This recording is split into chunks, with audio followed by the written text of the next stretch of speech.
sleeping. Can you crash? No. We have everybody. Allora, dov'era Ambasciatore Lenzi? È scomparso?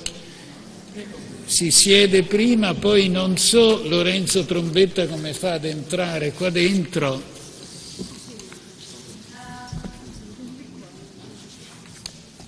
Ci state? Ah, ecco. E beh,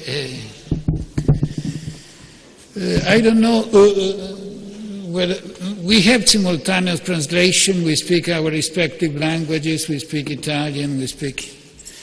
Anyhow, welcome to everybody. I speak English, but any other language is allowed, with some limits. With some limits, because we have simultaneous translation, but I suppose English, Italian, Italian, English. Well, today we have a very qualified panel, really, and I'm very happy to have the role of chairman today, because I don't know whether you know everybody here. Ambassador Frederic C has been working on the Middle East and mostly on Syria recently. After all, you have been appointed ambassador in relation to Syria, I understand, or not? Yes, you can. You can see what a great job I've done. Not because you're ambassador there, but because you have been working. He had been working on the Middle East with Mitchell, and you were perhaps immediately after him in the chain of that group, an army officer. You wouldn't say it because he's much younger than I am, but he's also a Vietnam veteran. You caught Vietnam in the last days of the war, I suppose, because you are too young to to have been there longer. Lucky man. And so I think that he knows more about Syria, about the prospects we have for a solution. We can't imagine which one. Of this thing that is really a tragedy. We are discussing Syria, let's say, precisely 2 years. It's the second anniversary since the beginning of the revolt, which began in March 2011 with a great demonstration, after which other events have been taking place. And we have now, I can't say how many victims of that civil war as it is. For sure, no less than 50,000, I suppose, among civilians, perhaps 8, 10, or even more thousands on the other side. Refugees all over the Middle East and also in Europe, thousands and thousands. And of course, the role of the external actors, which is so important when events and revolts like these occur. Something that all of us have noticed is that, to say the least, there have been dual standards in the reactions that the external actors had in the so-called Arab Spring cases and here in Syria. All of them seem to stay out, if all of them really stay out, because something that has been written is that perhaps a tragedy like the one that occurred in February, exactly a month ago, with so many dead people, was perhaps due to a group that perhaps was not completely independent. I don't know. I'm simply reporting what I'm hearing. You might know something. I'm saying this thing only to underline that the external actors have remained out, or perhaps not completely out, some of them, which is part of the difficulty over there. Anyhow, Frederick Hoff is not all of these things. He's not responsible for the things I have mentioned up to now. I've simply entered into the matter after mentioning his role in relation to Syria and not in Syria. The young lady close to me, Florence Gaub, is very much an expert on Syria. She has been working, studying, and writing. He also wrote things, but to complete with you. But, I mean, she is another kind of, she's more a scholar, perhaps, than an active, let's say, official. And currently she does something that I find bizarre, but she is a teacher at the Nato Defense College here in Rome, which is something that doesn't fit in my view, but it's my fault. I mean, it's my fault. I understand that NATO and defense is several things and may also be a nice young scholar as you, and so I'm glad for them. Okay, fine. Donatella is a well-known expert, and not only expert in media, and specifically in Arab media, Al Jazeera and not only, and lately she has been working, I understand, on media in Syria. And therefore the role of media, as we know, is essential in understanding, in distorting, in presenting information of things that might have occurred or not. And this is part of the problem of communications nowadays. Lorenzo Trombetta is in Italy well known. The readers of Limes are familiar with his name. He has been working in Beirut for years, and I understand that he's a resident of Beirut even now, and therefore he can tell us something out of the many things that he has already written for us on Syria and on other Middle East affairs. And Guido Lenzi, whom I have known now more than several others, because he was my diplomatic advisor when I was at the Interior, is an excellent Italian diplomat. Despite his young age, now retired, because our diplomats retire in their 60s, I understand. 67. Well, still are in the 60s.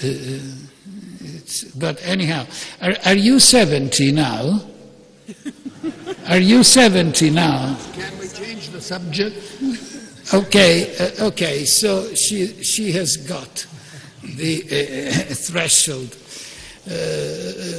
And of course, he will give us the views of an Italian excellent diplomat.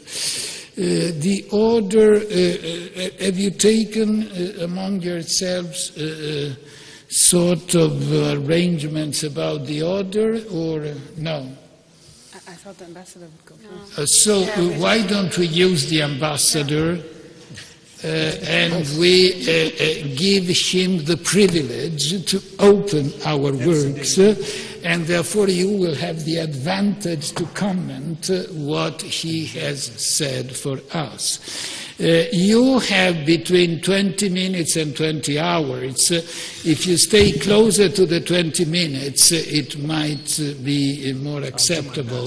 Okay.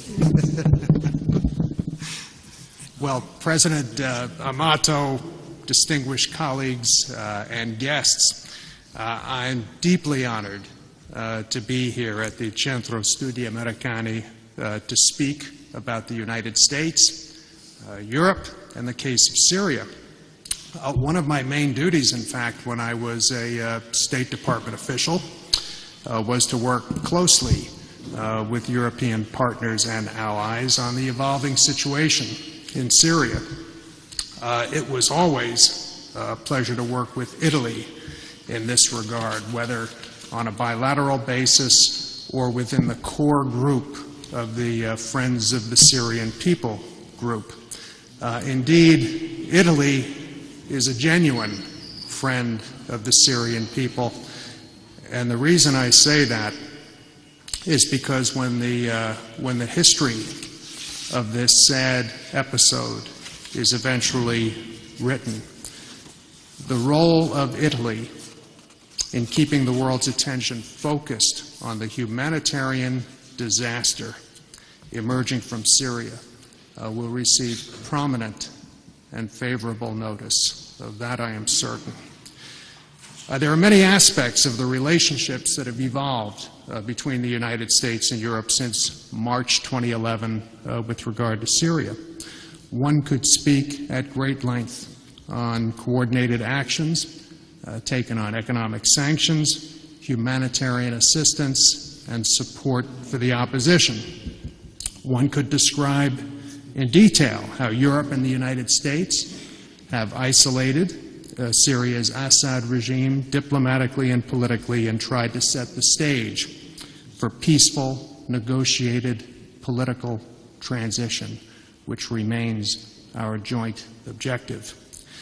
Yet our time is limited. I think I will stay closer, Mr. President, to 20 minutes than 20 hours. The Assad regime continues to press forward with an agenda that features terror, torture, murder, and sectarianism. There is nothing on our immediate horizon that will stop it from doing so. Syria, on its present course, is headed into the dark abyss of failed statehood. And as the regime pursues a strategy that uses security forces and gangs drawn mainly from one sect to persecute and terrorize opponents drawn mainly from another sect, it has transformed what began as a peaceful, non-sectarian protest movement into something quite different, something terribly threatening to 22.5 million Syrians and all of their neighbors. What we as Europeans and Americans must face, quite frankly, is the fact that what we have done to date, while honorable, is inadequate.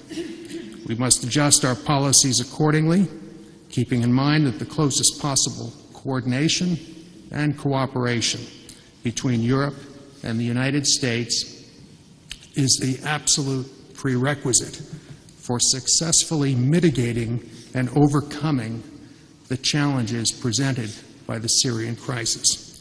What I'd like to do, therefore, is offer some ideas on how Europe and the United States might most effectively work together to try to end Syria's nightmare, to bring about, as quickly as possible, a comprehensive political transition from family rule that is feudal, violent, incompetent, and corrupt to something modern, representative, decent, and non-sectarian.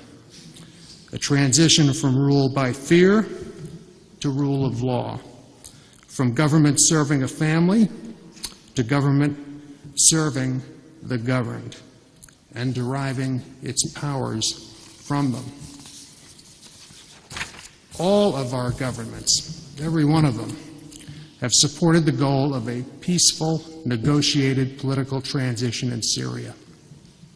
The final communiqué of the Action Group on Syria, issued in Geneva on June 30th, 2012, remains our guiding text.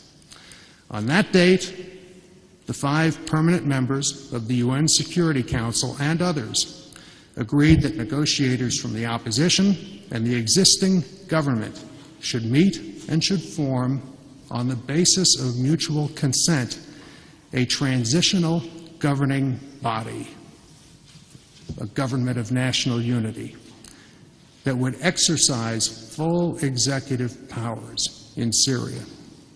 There was, in short, a clear way forward for a peaceful, stable, and total political transition in Syria. Yet, within a very short period of time, Assad rejected the formula, Russia backtracked on some of its provisions, and the architect of the agreement, Kofi Annan, resigned in frustration as the UN and Arab League Special Envoy.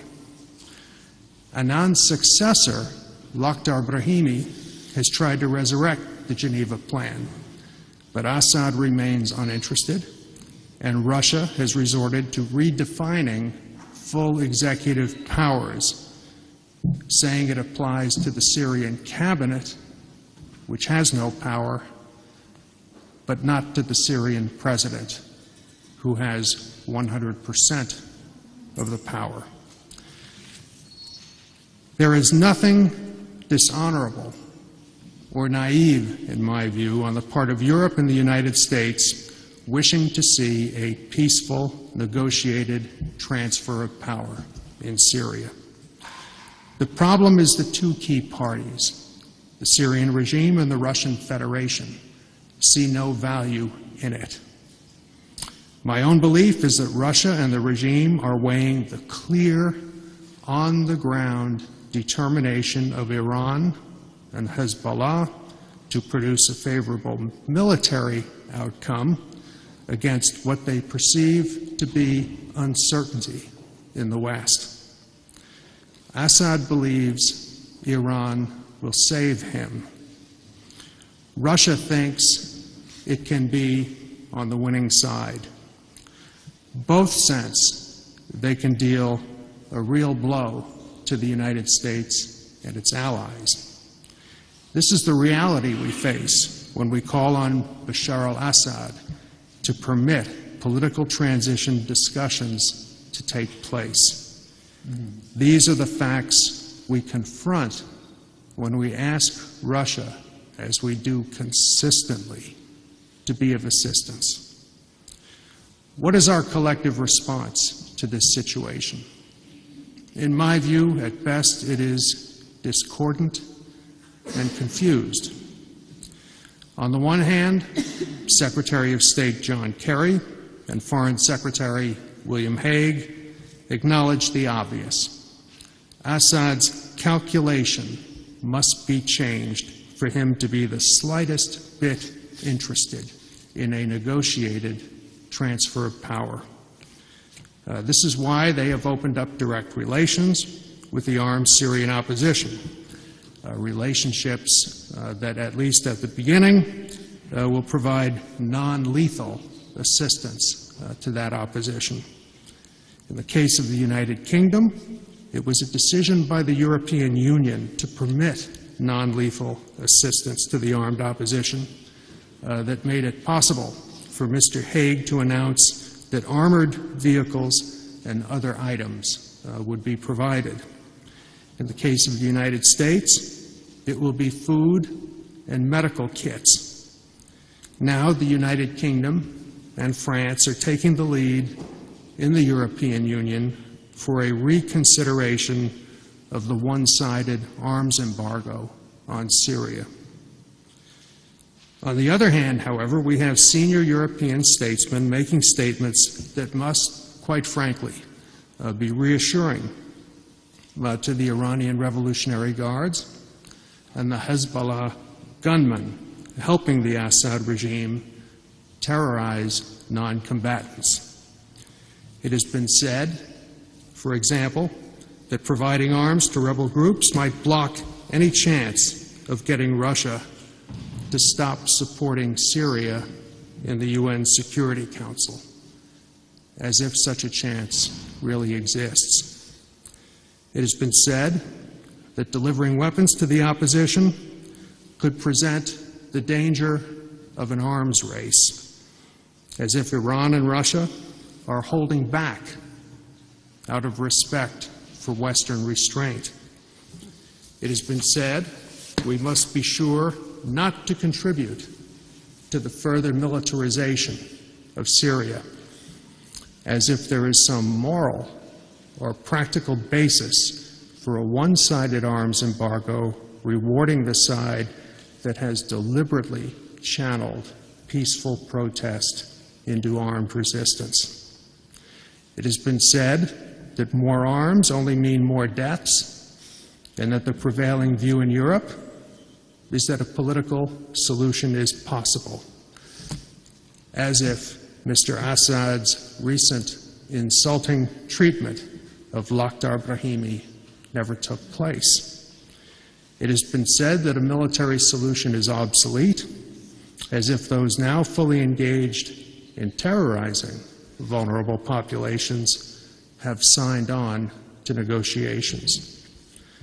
Perhaps senior statesmen making statements like these should try to imagine how they are received by people who have demonstrated no interest whatsoever in peaceful conflict resolution, people who are trying to kill their way to victory, while we in the West decry with fine impartiality the militarization of the situation in Syria. Now, I am not here to advocate that the U.S. and Europe arm the Syrian opposition. That is not my purpose. I'm open to that possibility as a matter of principle, but only as long as we know what to supply, to whom, and how. It may well be that the most useful contributions Europe and the United States can make to moderate armed elements would be in categories such as training, non-lethal equipment, and intelligence. Beyond that, it may be enough to channel arms provided by others to the right people, and to deny, wherever possible, arms going to the wrong people, meaning jihadist elements attracted to Syria by the sectarian tactics of the Assad regime. While I would not be opposed to Europeans and Americans providing arms to non-jihadist elements, it is quite possible that an effective division of labor can preclude it.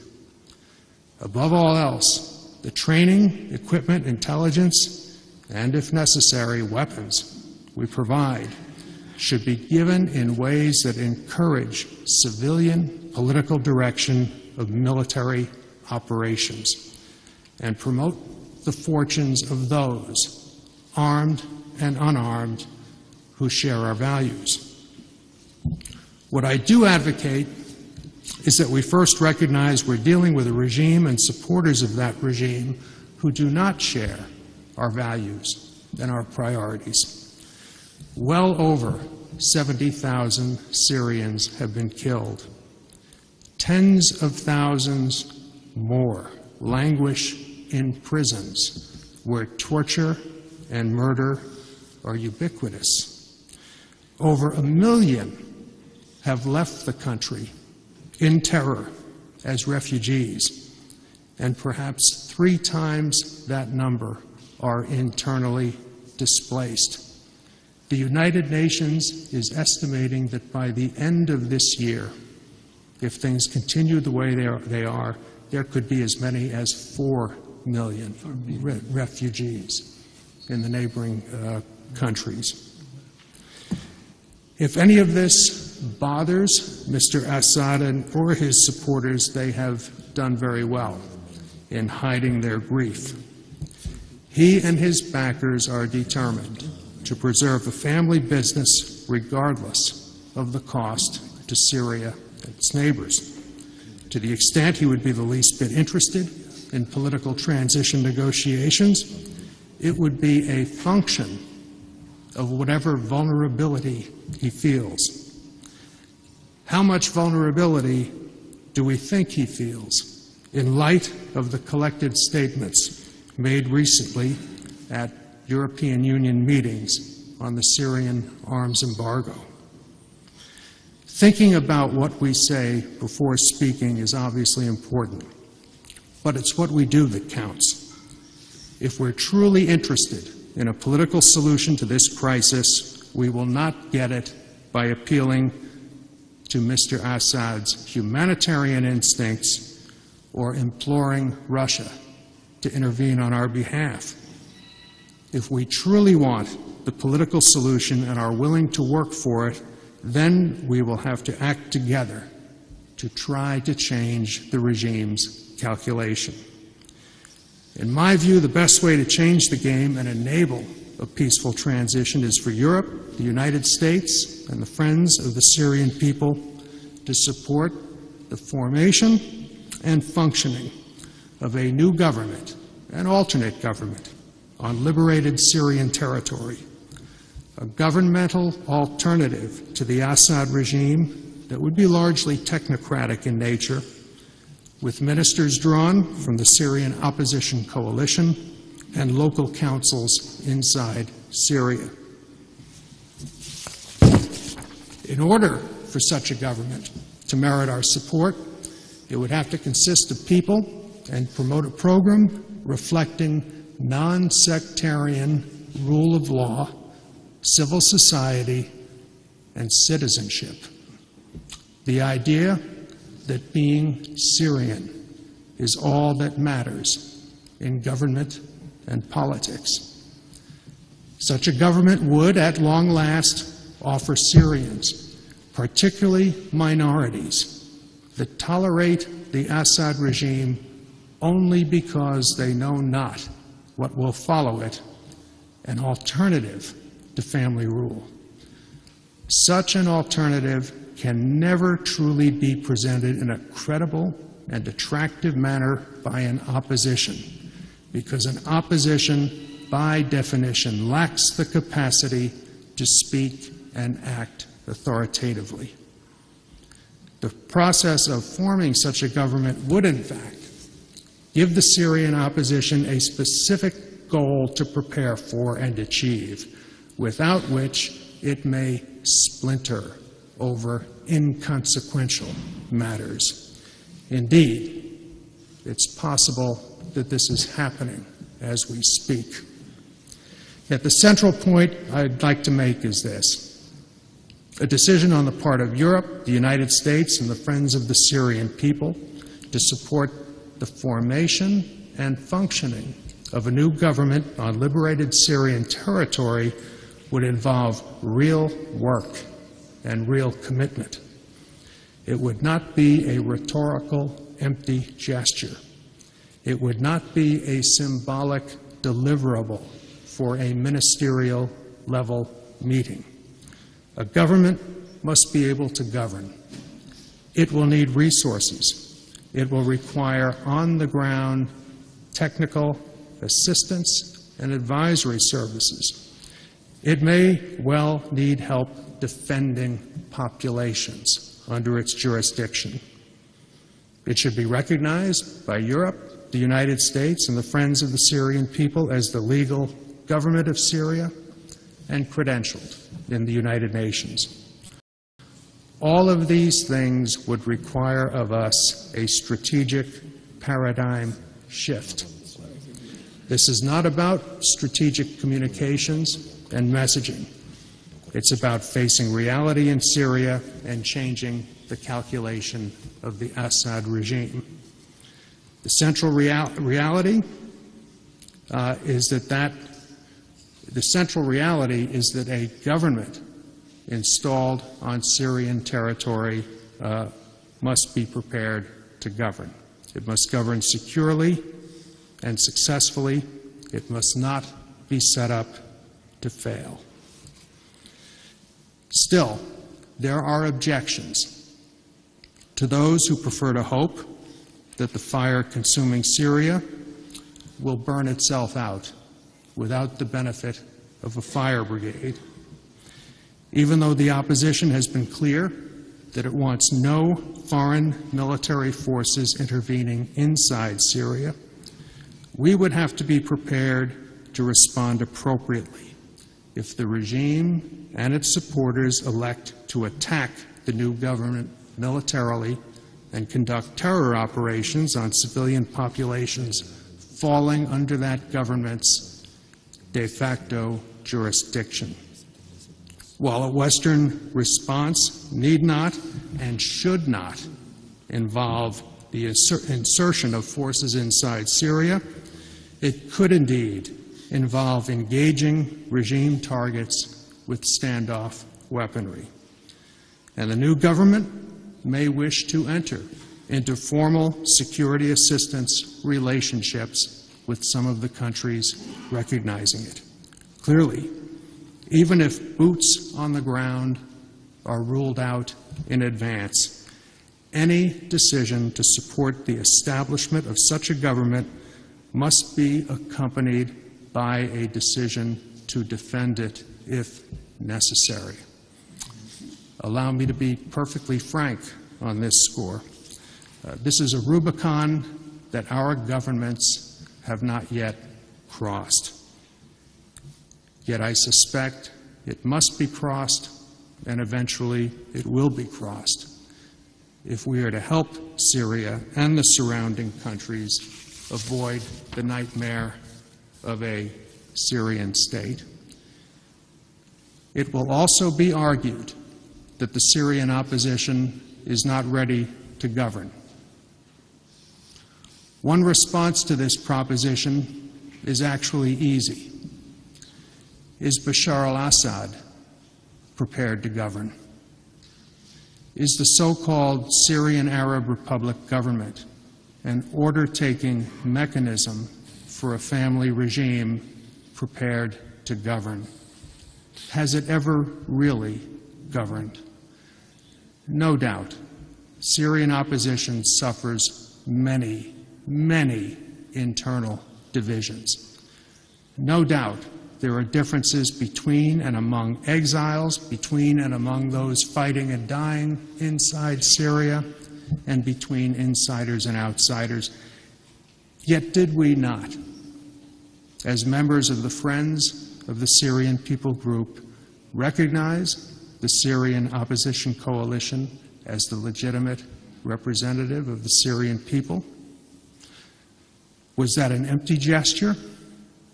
Or was it step one on the path to an eventual governmental alternative to Assad inside Syria? Having recognized the coalition, will we now become full-time, disinterested critics of its performance? Or will we work with this coalition as imperfect as it is and as imperfect as we are to establish on Syrian soil an alternative to a regime destroying a country to save a family business? Finally, it is argued by some that establishing a governmental alternative to the Syrian Arab Republic government would subvert the principle of continuity of government by subjecting the employees of the existing government to dismissal, creating something analogous to Iraq in 2003.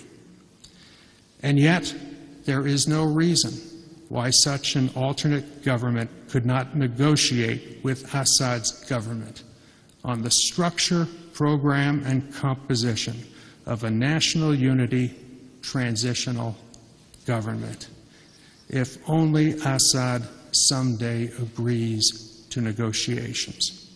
A national unity government that would keep employees on the payroll for an agreed period of time. Indeed, establishment of a credible government on liberated Syrian territory may be just the motivation Assad needs to do what European leaders and the President of the United States want him to do: designate a team to negotiate in good faith the political transition called for by the UN Security Council and the Geneva Final Communiqué. For Europe and for the United States, there is nothing easy about the case of Syria. It is truly a problem from hell. It promises to get worse if we believe that the fire consuming the country will simply burn itself out. Already, there have been sectarian massacres. Already, there have been tens of thousands of people killed, injured, jailed, and tortured because of who they are in terms of sect. Nearly all of these victims to date have been Sunni Muslims. Yet the tactics employed by a cynically immoral regime have placed Alawites in deep jeopardy in the future. Left on its own, Syria may be on a one-way trip to state failure and a generation's worth of chaos and bloodshed spilling over borders into surrounding countries. Europe and America cannot, we cannot micromanage an end state for Syria. Neither can we engineer with fine precision a guaranteed soft landing. These things, quite frankly, are beyond our control. Yet we can try our best to mitigate the worst, knowing that the work will be hard and the results uncertain. Unless we begin now, we will soon be drifting into a situation beyond the ability of anyone for many years to come to influence, much less control. So bearing in mind the values that unite us, let us begin. Thank you. Excellent. Very good. So, very good. Not only an excellent analysis, but a proposal, very warmly and strongly supported and suggested, and we have now to face it. Let us begin with Florence. Grazie. Buonasera a tutti. Oops. Although I am, it's a bit loud, isn't it? A self-described Italianized French-German Arabist who's been living in Rome for 4 years, and parlo italiano, ma un italiano diciamo più sociale. Non abbastanza buona per una presentazione di ricerca. Cioè va bene al ristorante. Esatto, Okay. italiana di ristorante. So allow me to give this presentation in English, although if you later on want to ask me questions in Italian, feel free to do so. Ringrazio per l'imitazione il Collegio della Difesa della Nato è alla Cecchignola. So any excuse to leave the Città Militare to come in the center of Rome is welcome. If you don't know where it is, it's almost in Naples, by the way. We old males know. So I was asked to give a presentation on the European Union and the case of Syria. You might be surprised, right now I work for Nato. Why would I give a presentation on this? But soon enough, I will be moving in May actually to the European Union Institute for Security Studies. And of course, the largest portion of NATO is made up of European member states. And besides, I'm an Arabist, so I don't need an excuse to look at any issue that regards the region. But my presentation here is on the European Union and Syria. And Ambassador Hoff just gave a of course, the transatlantic, the American perspective in it, and I will try to give the European one. That being said, I will talk about the European Union, not about necessarily individual member states, because, as you know, the collective is not identical with the individual. The title I've given my presentation is the European Union and Syria, the Limits of Power. I will first tell you what the European Union has actually done if you haven't followed the press, but then I'll take a step back and I will give you an analysis as a researcher on the paradigm of Syria and what it means for the European Union. Now, politically speaking, relations between the European Union and Syria go back to 1977. The two signed a cooperation agreement at the time. Syria is, of course, also a signatory of the 1995 Barcelona Declaration and also a member of the Union of the Mediterranean. In 2004, when the EU launched the neighborhood policy, Syria became, of course, a member, but it did not yet benefit from all the instruments and incentives because the agreement was actually being negotiated when the crisis erupted. So the suspension of these negotiations is one of the collateral damages of the crisis in Syria. One important aspect that you might want to keep in mind is the fact that the EU is, or rather was, Syria's largest trading partner, with 3.6 billion euros worth of EU goods exports to Syria and more or less the same amount of Syrian exports to the EU. That means that the EU makes up 22.5% of all of the global Syrian trade, which makes it the #1 trading partner. And that, of course, plays a role if you look at the sanctions that have been applied lately. Total trade in 2010 between the two was 7.18 billion euros. So a huge economic power, a huge economic relation between Syria and the European Union. Of course, when the uprising started, when it was still just an uprising, let's say, the EU called repeatedly for an end to the violent crackdown on the civilians, and when that didn't really happen, the European Union went into an issue, and they didn't come all in one, but went into issuing several measures to increase the pressure on the Syrian government. Of course, the arms embargo, and we can discuss it later, is only the most famous one. It started in June 2012. But before that, the EU has also suspended its financial cooperation. It started targeting individuals, travel bans of, I think, about 180 people associated with the Syrian government, froze assets of the Syrian central bank that are connected to European banks, etc., etc. So at that point, the EU also noted that Bashar al-Assad has lost all its legitimacy and that he has to step aside. So that's an important detail because it means that on the question of, while aiming for a political solution, the European Union is not hell-bent on keeping Bashar al-Assad in power. That's the key difference to Russia, if you want to see it this way. Both the European Union and Russia are looking for a political solution only. They're not looking at other options, and we'll talk about that in a second. But they are not hell-bent on who's going to be in power, but they insist that he has to step aside. Since September 2012, also an important economic aspect, the EU also introduced a ban on the import of Syrian crude oil and everything that's connected to it. So there's now an embargo related not only to the oil itself, but also all kinds of, you're not allowed to sell technical equipment that's related to oil, no, let's say, scientific contact. Everything that's related to the oil sector is also banned now. That is hugely important, even more important than the trade aspect, because 90% of Syria's oil is being sold to European countries. Okay.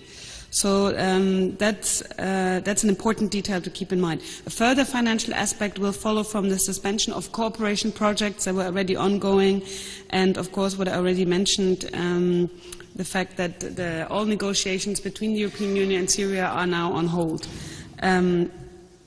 Also, of course, all the assets that I mentioned and also the loans, everything that's related to Syria, the European Union has cut everything off. So in total, a set of 21 restrictive measures have been introduced by the European Union since the beginning of the crisis.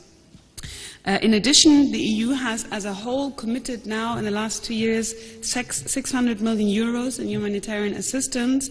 It claims to be also the biggest donor, therefore, in European in assistance to the refugees and other humanitarian aspects. But if you look closely, that's the European Union as a collective, and then of course they count in all the contribution of the European Union member states. So of course it's easy then if you have 27 countries to end up as the biggest donor. As I said, from a political standpoint, the European Union supports Lakhdar Brahimi exclusively, and they're looking for a political solution to the situation in Syria. So, although it has been made clear that Bashar al-Assad has to step down, the European Union is not calling per se for a regime change. It's all about national dialogue, releasing prisoners, finding a solution that's comprehensive, that's suitable for everyone, etc., etc. Now, as you've heard from the press, especially actually from last weekend, the question about the arms deliveries to Syria. There was an arms embargo, as I said, has been imposed since last summer, on lethal weapons. It was somewhat modified in February when it was extended, when there was an exception made to non-lethal weapons and equipment. This decision came after Great Britain was looking for a way to soften this embargo. Now, what happened last weekend was that France has joined Great Britain on this question, and they're actually pushing very strongly on the question of weapons, and they would like for the European Union to suspend either the arms embargo completely or at least to amend it in a way that allows for those states that want to send more forceful weapons or lethal weapons actually to Syria. Now, last weekend there was no consensus on this question, especially Austria, Germany, who was the third country, Sweden. They felt very, very uncomfortable about this, but there were other states that, let's say, sit on the fence, don't have such a big opinion about it. But there are, of course, questions, and Ambassador, you mentioned them, that make people feel uneasy about this idea of sending weapons into a crisis. First of all, of course, the Islamist question. How do you make sure that the weapons don't end up in the wrong hands? You might have heard of the Free Syrian Army. Well, if you've been to the army, it doesn't actually really look like an armed force. It is made up of 50 to 60 different militias. There is not one central command. There is no authority there that could ensure that the weapons end up in the right hands. So it's actually more of a, let's say, a large group of different militias being regrouped, labeled under one name. That doesn't imply that there is a central authority. The second aspect is, of course, as you rightly mentioned, if we send weapons to the Russians and the Iranians, does that encourage them to send even more? Like you, I think that doesn't make really a difference. They're sending weapons already, Iran and Russia. I don't think they will stop now if they see that the European Union has decided not to do it for the moment. And of course, the question is, would it actually contribute to the solution of the crisis? This is the main question. And I will say a few things about that as a researcher in a minute, because civil wars are by default the nastiest conflicts you can imagine. They're much more difficult to settle than an interstate war. And in that context, nobody should be under the illusion that it's just a truck full of weapons that will make the difference in Syria. That will actually, if we just give them man-pads, the man-portable anti-aircraft devices, if we just send them then everything's going to be fine, they're going to take over Syria and we have the solution. The answer is no. It's much more complex than that. So, but to go back to the European Union, it's very unlikely, so the embargo that exists now will expire in June. For it to be extended, there has to be a consensus. Now, what are the options for France and Great Britain? They could let the whole thing collapse by simply not agreeing to an extension. Then they could do whatever they want. It's not in their interest to do that. The idea is still to maintain European Union cohesion and to maintain a cohesive facade towards the Syrian crisis. So, in my opinion, and maybe we'll see it in June, in my opinion, what the European Union will do is they will find a compromise which then amends the embargo in a way that allows France and Great Britain to deliver some weapons to the Syrian rebels without actually stepping too much on the toes of the countries that are very uneasy about it, such as Germany, Austria, and Sweden. So for the moment, there's a bit of let's say, wheeling and dealing within the EU. There is no consensus, but that doesn't mean that there won't be a solution. Because what nobody wants in June is to collapse the whole thing, all the 21 measures I just mentioned. If France and Great Britain deny their agreement to these, it means that everything the EU has done will fall. Nobody wants that. So, and not France and Great Britain either. You should also know that the European Union, there was no consensus either on the recognition of the Syrian National Coalition as the Syrian people's representative. In December last year, it declared to, I quote, accept it as a legitimate representative of the Syrian people.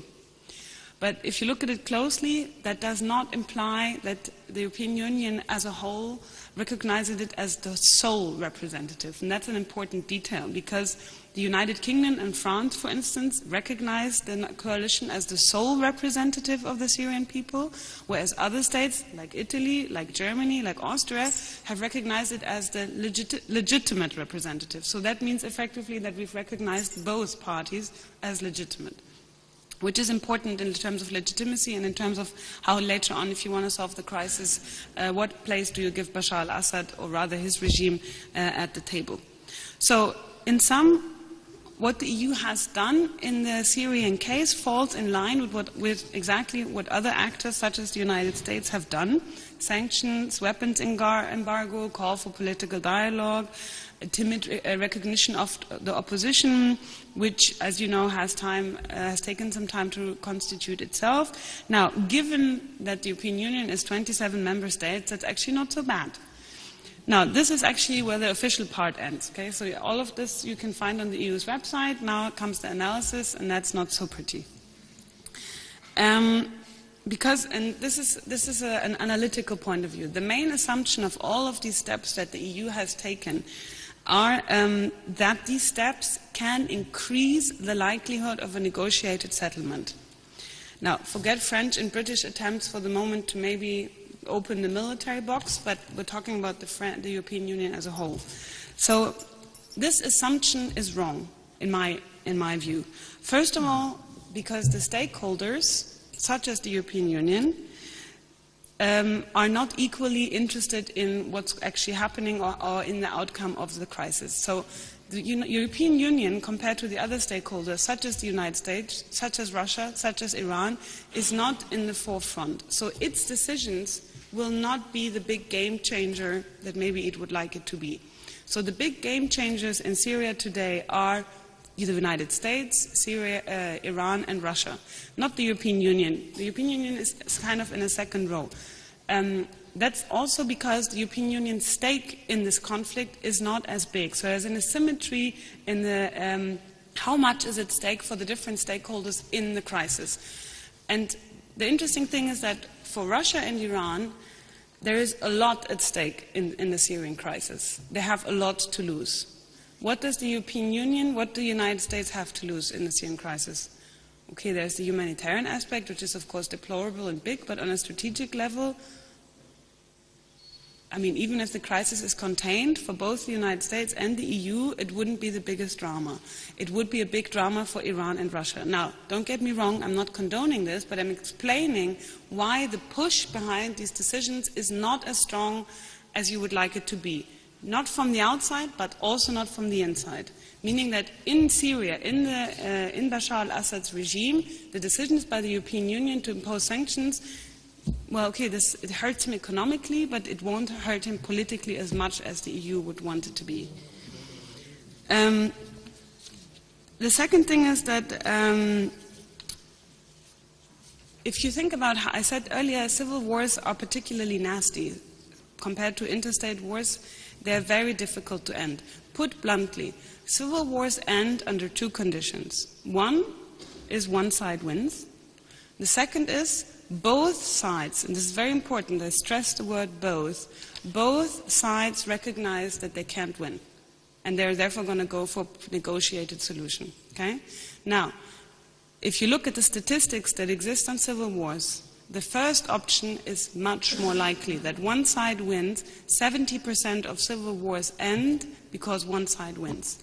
So 30%, the much smaller fraction, are the ones that end in negotiated settlements. So obviously the European Union has placed all its bets on the negotiated settlement because it has excluded the other ones for the moment, might change, but it has excluded the other ones. So it's already limited itself in terms of room for maneuvering. Negotiated settlements are particularly difficult to achieve in the first 3 years of a civil war. So it's very difficult for us outsiders who see the suffering of the Syrian people to accept the fact that those two parties, or let's say that there are several, but the parties in Syria who are actually would be able to come to a conclusion, they're not interested in it right now, because both Bashar al-Assad and the opposition, they still think that they can win the war. And then why settle for 50% if you think you can have 100%? Okay? So that means that the negotiated solution that the European Union, and actually also the League of Arab States, is pushing for is at this stage unlikely. Because there is nothing we can do, oh hang on, I'm going to put a caveat here, there's little we can do to change this perception. Now, if you still want to go for a negotiated settlement, you will have to increase the perception of the parties in Syria that they're about to lose the war. Now, how do you do that? We've already taken the steps such as sanctions, weapons embargo, etc., etc. We could, of course, deliver weapons, but it's really in the mind of the Syrian government and the rebels, of course, that you have to go and convince them that there is no other solution. It's in their interest to stop fighting and to come to the table. Ambassador Hoff mentioned the fact that the Syrian opposition is in itself not very united. You might have heard that there was disagreement in the coalition over whether Bashar al-Assad's stepping down being a precondition for negotiations or not. This is very typical for a situation like this, because not everyone in the opposition is convinced that negotiation is actually the best option. There are still people who think we can win this war militarily, therefore we don't need to negotiate, because then we have the whole country and we don't need to go for a consensus. So this is very painful to hear, and I'm not very popular saying this, but the fact is that it is extremely difficult for an outsider, such as the European Union, with limited stakes, with limited influence, because economically the European Union has a big influence in Syria, but militarily it doesn't, to actually change the game in that way. And who could change the game? Of course, the United States could change the game if it decided, or France and Britain, but much more the US, if it decided to increase its support in a way that Russia and Iran cannot match. And here we are back at the beginning, because this is exactly what the situation we have right now, just on a lower level. So, but to go back to the European Union in this, I don't want to point fingers, because we mustn't forget the European Union is, in this field, crisis management and external action, a young organization. The European Union External Action Service, who is in charge of this file, the crisis management, also, of course, Syria, was created in 2009 and started taking shape in 2010, and boom, it was hit by the Arab Spring full in the face. It's not yet in a position to handle a crisis that is this big, in addition to all the other elements I've mentioned regarding its limited stake in Syria, its limited influence on the players in Syria, etc., etc. So, and lastly, the EU lacks the military dimension that other actors bring to the table that it could use to pressure the Syrian parties involved. Of course, the European Union is present in different crisis theaters, such as Bosnia, such as Kosovo, actually also in Iraq. But the European Union tends to come in when the worst is already over. So maybe the European Union should start thinking about what can we do once the worst is over and place its bet better on this part. And I will say something slightly controversial here, and then I'll come to an end. Part of the EU's lack of teeth in this, shall we say, is that everything that holds the European Union together is about law. It's about rule of law. There isn't, this is the backbone of Europe.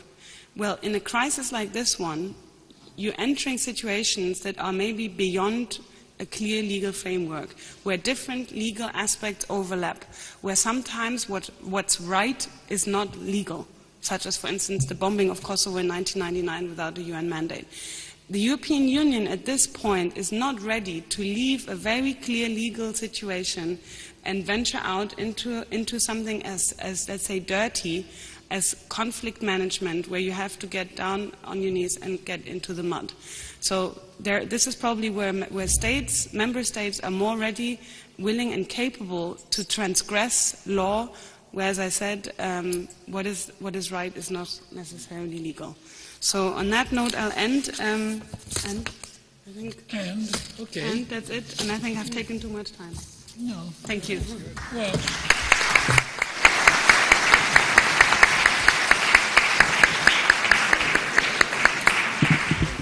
at least we had two different positions, so this makes our discussion more exciting. I don't have the time to intervene. I understand you're very much realistic. The analysts of international matters tend to be very realistic, to the point of defining the European Union too young, which is somehow correct. I can't deny it, but I resent the definition somehow. And when you ask what do we have there, what can we lose? Okay. Ambassador Lenzi, I need the other panelists to take, if they can, less time than the initial two speakers, because otherwise really we run out of time. That will allow me to be concise and not be considered superficial if I'm going to be superficial. It's because of the rules that have been imposed upon me.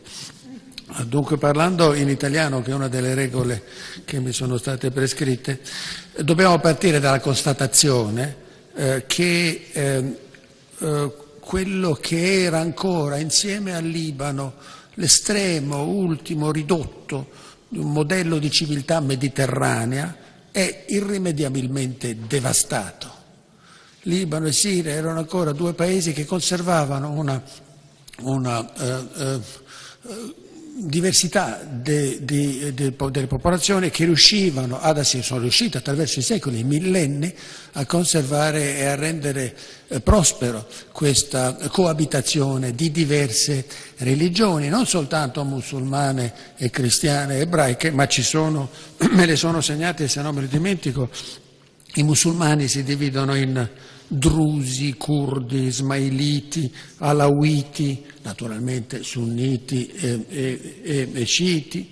I cristiani si dividono in maroniti, caldei, aramaici, assiri, greci ortodossi e greci cattolici, armeni, eccetera. Quindi, come capite, non c'è nessuno in questa parte del mondo che possa dominare la situazione. Quello che è successo in Siria è un devastante collasso di una situazione che era di una pluralità etnica e civile che aveva resistito ai secoli. La mia competenza in materia siriana deriva dal fatto che vi ho passato 15 giorni in macchina, non abbastanza, ma meglio di niente, 3 anni fa, subito prima che succedesse tutto questo, e forse anche la mia presunzione di poter dire qualcosa di originale su questo argomento dovuto al fatto che mi sono per anni occupato di questioni multilaterali, ovvero sia Nazioni Unite, Unione Europea, Nato naturalmente, e che quindi tendo a vedere la cosa in un contesto più generale. Quello che io vorrei riuscire ad argomentare è che la Siria, proprio perché è stata quello che è, deve poter diventare un laboratorio per la reintegrazione del Grande Medio Oriente, dei rapporti fra gli Stati del Grande Medio Oriente e del sistema internazionale in generale. In altre parole, non dobbiamo soltanto, credo, riflettere sulle possibilità di negoziato o sui rapporti di forza all'interno di quella che è descritta come una guerra civile in modo un po' sommario ed elementare, ma bisogna guardare appunto a tutti gli altri attori attivi e determinanti nello sviluppo della crisi nell'area. La Siria è un classico caso di Stato fallito. E di Stati falliti Florence si è occupata e sulla situazione degli Stati falliti si concentra l'attenzione dell'Unione Europea, che nella strategia di sicurezza europea di 10 anni fa, non so se riusciremo a riformularla in qualche modo, erano circa una decina di pagine. In 10 pagine si menzionava per ben 9 volte gli Stati falliti come una delle crisi e delle minacce che l'Europa politica, l'Europa della difesa, l'Europa della politica estera avrebbe dovuto affrontare. 10 anni fa era evidente, ma insomma era una specie di leitmotiv, era un'ossessione e lo è diventata sempre di più. In Siria è un caso, direi, indiscutibile di necessità di intervento umanitario. Il termine non è mai stato più evidente di quello che appare in Siria. È un'esigenza umanitaria, un intervento internazionale ha motivazioni umanitarie. Il problema è che ogni volta che un caso di questo genere si presenta, la comunità internazionale si divide. Si dividono gli europei fra di loro, si dividono gli europei dagli americani, si dividono i russi dagli americani e così via. Perché non c'è mai un modo pulito, indiscutibile, per tagliare questo tipo di nodi gordiani. Ogni situazione è diversa da un'altra e ogni tipo di intervento richiede un concorso diverso di attori esterni. Come si dice in americano, damned if you do and damned if you don't. In questi giorni stiamo discutendo di nuovo dell'intervento in Iraq, è il decennale dell'intervento in Iraq. I giornali americani, in particolare i nostri, si occupano di altre cose, mi sembra di capire, ma i giornali stranieri si chiedono: abbiamo fatto bene, non abbiamo fatto bene, c'erano queste armi, non c'erano e così via. Quindi anche a posteriori, una volta che abbiamo impegnato le nostre energie politiche e militari nei tentativi di soluzione di questo genere, si trascinano le polemiche. Non siamo ancora noi che abbiamo l'intenzione di risolvere queste crisi umanitarie, perché è una tipica presunzione, forse un'arroganza occidentale di ritenere di dover intervenire in questi casi. Bernard Kouchner, che conoscete tutti, non ce lo siamo dimenticati, esponente dei Medici Senza Frontiere, poi ministro degli esteri francesi, ha inventato la formula del dovere di intervento, non soltanto il diritto, ma il dovere di intervento. Però appunto come si può intervenire? Questo è uno degli aspetti che vorrei sottolineare dalla mia visuale, diciamo, di tecnica diplomatica. Come si può? Il fatto che questi interventi non siano guerre.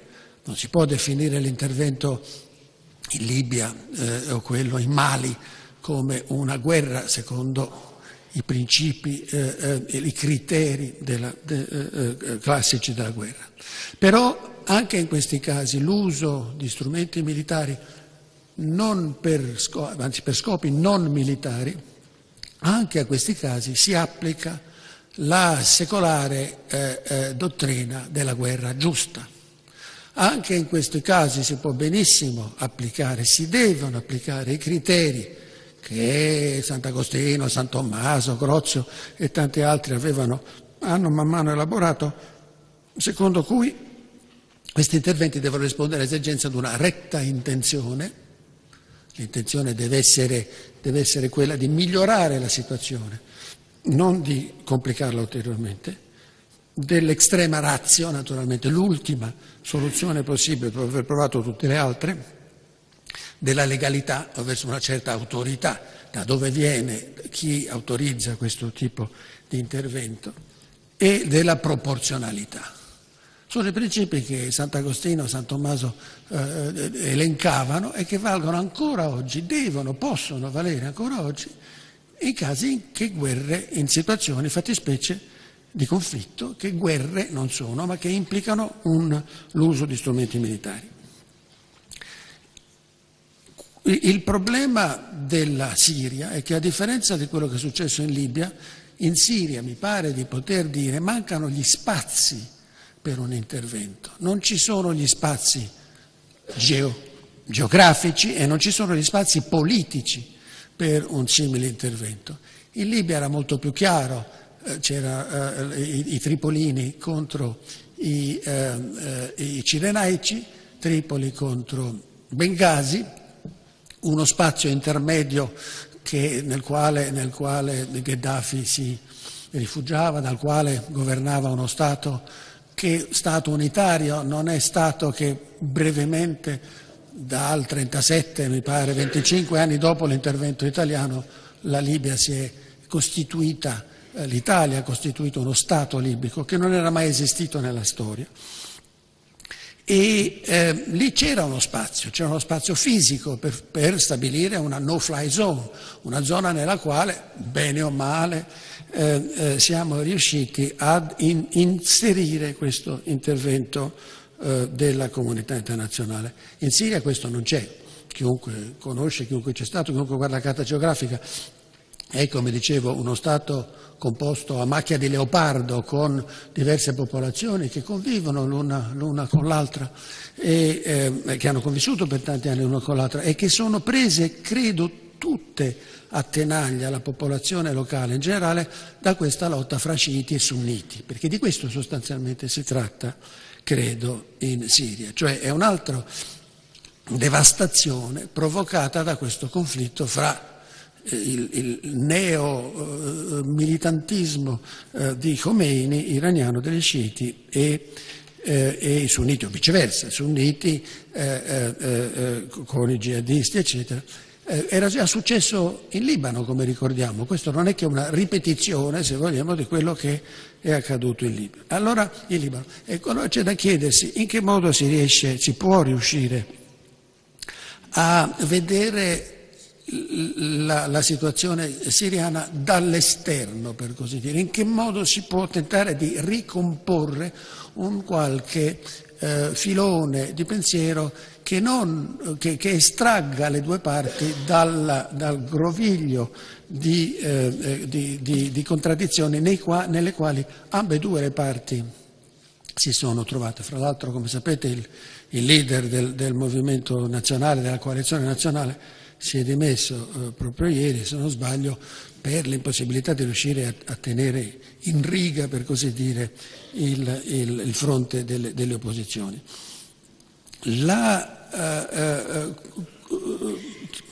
Bisognerebbe chiedersi se in Siria, e questo lo chiedo anche all'ambasciatore Hof, se in Siria c'è una qualche possibilità di costruzione di un sistema costituzionale federale, così come è successo in Iraq.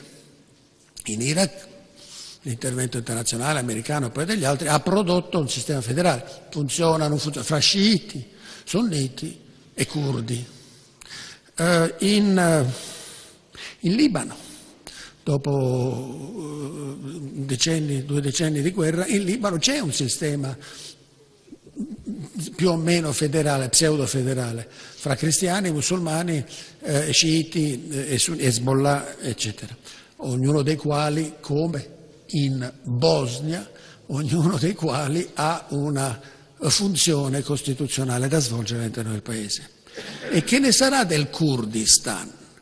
Perché abbiamo visto in questi giorni che Erdogan, che per anni aveva rifiutato di collaborare, o comunque di giungere a una qualche modus vivendi con le popolazioni kurde dell'Oriente, della parte orientale del paese, ha preso contatti con Öcalan e sembra che tenda a stranamente, da quello che si legge, almeno per il momento, far sì che i militanti curdi si trasferiscono tutti quanti in Iraq, cioè lasciano il territorio turco in attesa che si trovi una soluzione per accordare una qualche autonomia ai curdi che sono, come sappiamo, turchi, siriani, iracheni e iraniani. Complicatissimo. Tutto questo però è innescato, questo problema del Kurdistan è innescato dalla situazione in Siria. Cioè la situazione in Siria non è una situazione chiusa in bottiglia, è al contrario una situazione esplosiva che è già esplosa nella misura in cui ha attirato questo buco nero, sono entrate una serie di fattori internazionali molteplici e contraddittori, e perché appunto la situazione in Siria finisce con ripercuotersi su una serie di altre realtà subregionali. In altre parole, le equazioni nel Medio Oriente saranno sempre delle equazioni algebriche. Difficile poter dire, come tentava giustamente di dire Florence Gaub prima, non c'è ancora lo spazio per il negoziato, bisogna che ci sia uno stallo, eccetera. A me pare che lo stallo, lo sottopongo anche agli altri panel, che lo stallo sia difficile da configurare. Stallo ci poteva essere in Libia, si blocca, ognuno sta nella propria città, si ricreano delle solidarietà tribali in delle zone ben definite. In Siria tutto questo non c'è. Allora, secondo me, per poter, sottopongo alla vostra considerazione, se l'unico modo per risolvere i pericoli di contagio nell'intera regione, di destabilizzazione, non sia quello non di contenere la crisi siriana, bensì di coinvolgere altri attori, la necessità di coinvolgere tutti gli altri attori che devono necessariamente essere partecipi di una modus vivendi, per quanto sia all'inizio, e quindi di ridurre lo spazio di manovra delle parti in conflitto in Siria. Si tratta essenzialmente di emarginare l'Iran, mi pare questo sia chiaro, e l'ambasciatore l'ha detto chiaramente, evidentemente, perché tutta questa situazione è complicata in tutta l'area da quello che fece, non dalla guerra in Iraq nel 93, come ho letto in questi giorni sui giornali, ma la destabilizzazione nell'area è cominciata nel 79, quando Khomeini è arrivato al potere in Iran e ha deciso improvvisamente che lo sciismo non era più una religione intimista, mistica, bensì che doveva diventare una forza politica da lanciare in Medio Oriente per affermare la supremazia o l'egemonia iraniana.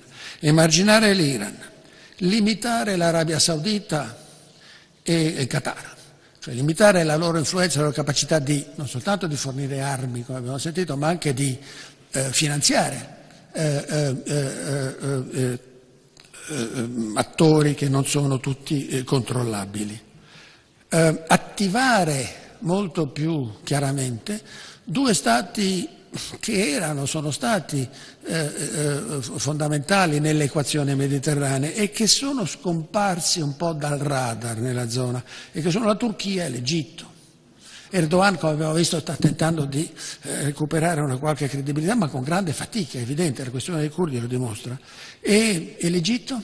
Quello è un punto interrogativo, ne parleremo in un'altra conferenza, perché è un paese fondamentale, è un paese che ha sempre nella storia del Medio Oriente costituito il grande fratello, per così dire, e che sono 20 anni, mica solo da 2 anni, sono 20 anni che è scomparso si direbbe, dalla diplomazia nell'area. E poi, come si può dire, non so, ho cercato un termine, tranquillizzare la Russia e la Cina, ovvero sia dimostrare a questi due paesi che una soluzione subregionale che riduca o modifichi le funzioni e le aspirazioni dei singoli attori nell'area, una stabilizzazione dell'area non è necessariamente contraria agli interessi immediati o strategici della Russia o della Cina, con le loro preoccupazioni nel Xinjiang o nel Caucaso settentrionale. Quindi tranquillizzare. E allora appunto mi rivolgo al collega americano per chiedere che tutto questo faccia parte del reset dei rapporti con la Russia e del pivot con l'Asia. L'America si rivolgerà all'Asia tenendo presente l'esigenza di coinvolgere la Cina in una risistemazione della situazione del sistema internazionale in generale. Cina e Russia sono membri del Consiglio di sicurezza, bisogna pure che in qualche modo si dimostrino attivi. Essere membro del Consiglio di sicurezza è una responsabilità, non soltanto un privilegio. E allora a questo punto mi chiedo, ma questo è un po' fra parentesi, che ne è del quartetto? E lo chiedo all'ambasciatore, il quartetto fra Stati Uniti, Russia, Unione Europea e ONU, questa strana combinazione fra due stati e due organizzazioni internazionali. C'è, ma non abbiamo visto molto chiaramente in che modo possa fungere da primo nucleo di questa cosa. Ho terminato. L'ultima considerazione, ovviamente, dato il luogo dove siamo e dato il titolo della nostra riunione, è la necessità, io trovo, che gli Stati Uniti e l'Europa si coordinino meglio nelle loro azioni in quella parte del mondo, nei confronti di tutti questi attori che ho menzionato, perché il bastone americano, così sommariamente, e la carota europea possano in qualche modo servire da incentivo da un lato e da disincentivo dall'altro. Quindi questa è una zona, come dicevo, un'area, il problema siriano è quello che dovrebbe servire al ripensamento e alla elaborazione di nuovi meccanismi di collaborazione internazionale multilaterali che coinvolgano non soltanto i paesi dell'area, i primissimi paesi dell'area, ma con lo stimolo e la garanzia esterna di paesi che dell'area non fanno parte, come la Russia, gli Stati Uniti e l'Unione Europea. Grazie. Insomma, mi sbaglierò, ambasciatore, ma insomma lei ha fatto una diagnosi accurata del millepiedi, ha constatato che ha un callo in ogni piede e ha detto: il medico è americano, veda lui come liberare il millepiedi da tutti i suoi calli. Noi gli daremo qualche carota per rendergli il dolore più sopportabile. Detto questo, Donatella. Sì, io vado. Lorenzo, ha bisogno del PowerPoint. Sì.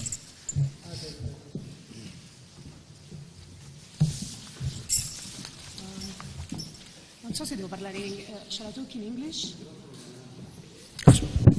Shall I speak English or Italian? What do you prefer? Why don't you speak English? Okay, good. Okay, so good afternoon, everybody. Thanks for inviting me here. My name is Donatella Della Rata. I'm a PhD fellow at Copenhagen University, and I used to work at the Danish Institute in Damascus. My background is media analysis in Arab media. Tonight I want to talk about Syria from a quite different perspective compared to the one that has been tackled by other speakers, which is the media perspective. And also I want to talk a little bit about grassroots and user-generated creativity and civil society, which I think it's something we should deal with, because we are stuck in a macro politics debate, which is important, but I do think that micro politics is important as well. My topic, the topic of my PhD study, was something that you might consider to be quite trivial, which is the Syrian soap opera. Indeed, I would say, however, that actually it's not as trivial as you might think, because actually in the last decade, which is exactly when Bashar al-Assad came to power, the Syrian soap opera were the second provider of TV drama. The Syrian companies were the second provider of TV drama in the region. You have to consider that soap opera is the most sought after TV genre during Ramadan. Ramadan is the period where all the Arabs gather in front of television. It's a high peak season. It's extremely important to understand what the people are talking about through this soap opera. So you might want to have a look into this, because indeed entertainment is what shapes public opinion, much more than news. So in the last decade, which is from 2000 until 2010, the Syrian soap opera was the second provider the Syrian companies were the second providers of soap opera, just after Egypt. But if you compare the size of Egypt to the size of Syria, and also the expertise that Egypt as in producing cinema or TV series, like completely, the Syrian soap opera were really a phenomenon in the area. The Gulf countries were buying like crazy the Syrian soap operas. You have to consider that this soap opera have 300 million of potential viewers, those who speak Arabic. And also, if you consider also that in the past few years, another phenomenon, we have been witnessing another phenomenon in the area, which is the rising power and the influence of Turkish drama, which is indeed dubbed into Syrian dialect. So you will understand the power of Syria in the media scenario in the region. Now, going back to the soap opera, I want to talk about the Bashar al-Assad first decade through the soap opera and the strategy, the reformist strategies that indeed Bashar al-Assad was pursuing. Sorry, yes, okay. The reformist strategies that Bashar al-Assad was pursuing, also using this soap opera. At some point, if you also look at the Western press, namely American press, around 2008 or 2009, you will find so many, maybe hundreds of articles dealing about Syrian TV drama, mostly about Bab el-Hara, which is the gate of the neighborhood, a quite interesting phenomenon in terms of folklore drama, but not only about this. Actually, the American newspapers, the British press were dealing about a revolutionary TV drama, which was a reformist TV drama, dealing about corruption, abuse of power, gender issue, Islamic extremism, and so on and so forth. This drama, which was quite edgy, was considered to be a soft power tool in the hand of Bashar al-Assad. In fact, if you read also the press back to in 2008 or 2009, especially the Arabic press, you will find that Bashar al-Assad, when he was meeting with the heads of states at the Arab League, everybody would tell him, oh, but you have this fantastic drama talking about the abuse of power of mukhabarat, secret services. How can you do that? How can you allow, these drama makers to speak about these topics? So you have to understand that actually it was Bashar al-Assad and this regime were proud about this drama because it was an edgy drama. It was something that in the eyes of other Arabs and the eyes of Americans or Westerners was a sign of how much Bashar al-Assad was really intention to reform the Syrian society also through media. But I want to have a look through my presentation in why this media reformism did not succeed, which is pretty much the same reason why the political reformism did not succeed and cannot succeed, in my view, unfortunately. Back to spring 2011, I was in Syria doing my field work, so I was working on locations when the uprising started. And I want to tell you a little story about me getting a phone call from a very famous Syrian director, which I won't name. It was probably April 2011, after Good Friday. Good Friday, I remember it very clearly, was quite a bloody day in Damascus and in all over Syria because a lot of peaceful demonstration happened and they were crushed into blood. So a lot of people were dying already. So I get this phone call from this guy and he tells me, Donna, come and celebrate. And I said, celebrate what? Thinking about the people that are already paying with their blood the price of freedom. And he says, well, celebrate the end of my musalsal, my soap opera we are filming. So I decide to go. I go for the first time in my life, and I've been in Damascus for 5 years. For the first time in my life, I jump into a checkpoint. This is when I thank to have Italian nationality, because you can always deal with the Mukhabarat talking about Juventus or Rome or other football bullshit. Basically, I go through the checkpoint. I get to the location, which is a very quiet, peaceful place surrounding Damascus, very far from Duma or Harassa. The Duma or Harassa, they are this Rif Dimashq, the countryside of Damascus where the demonstrations are happening. So I get to this place. The scene that the director is about to shoot is about a teenager who is actually doing some graffiti on the wall. And one of the graffiti says, which I filmed also, one of the graffiti says, "We want freedom." بدنا حرية بالعربي. So I look at this is fiction, of course. The lady is a fictional character. She's spray painting on the walls, "We want freedom." But my question, my silent question to my director friend is, wow, so you're dealing with this issue? Like, yeah, confirming the edginess of Syrian TV drama, which is at the same time when something is happening, a revolution, an uprising is happening on the ground, the Syrian TV drama is able to convey this revolutionary idea into eventually into the TV drama. But all of a sudden, he understands my question, which was a silent question, and he says, "Oh no, Donna, we are not talking about this freedom. The freedom that these people are talking about in the streets of Damascus and other countries, other cities in Syria, it's not freedom. This is chaos. This is sectarianism. Our people are not, unfortunately, ready for being, for asking freedom, unfortunately, so we cannot allow them to ask for freedom." Basically, his answer was, "Not now." Not now is something that I've been listening to for years, coming from this enlightened elite of drama makers. Basically, actually, they have a philosophy which is called a tanwir in Arabic, enlightenment. It's the belief that this cultural elite should guide, should first of all manage progress and guide the Syrian society, which is supposed to be backward and lacking any value, through the doors of progress. And this philosophy, the Tanwiri philosophy, is pretty much what Bashar al-Assad also embodies when it comes to power. So if we go back to 2000, when Bashar al-Assad takes Hafez al-Assad place by inheriting power, and he does an inaugural speech. His inaugural speech is pretty much saying, yeah, we will reform society, we will give you economical reforms and eventually political reforms, but we have to go gradually, step by step. And this is exactly the same philosophy which these drama makers are embracing.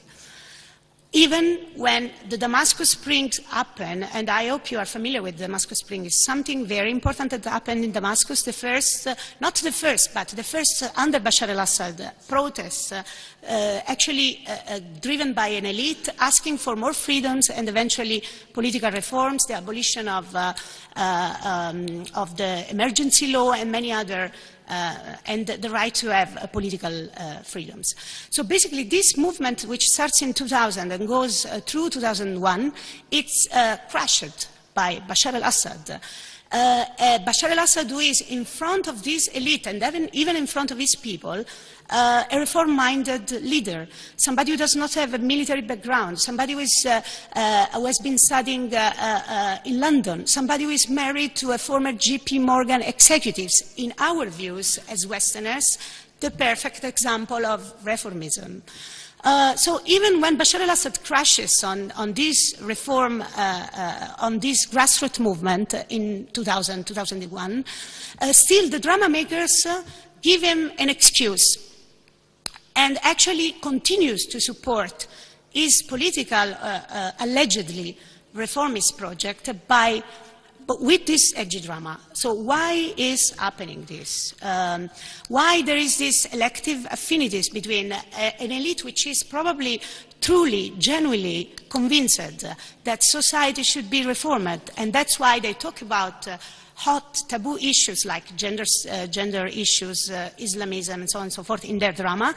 And this president, which has already crashed into a genuine grassroots movement.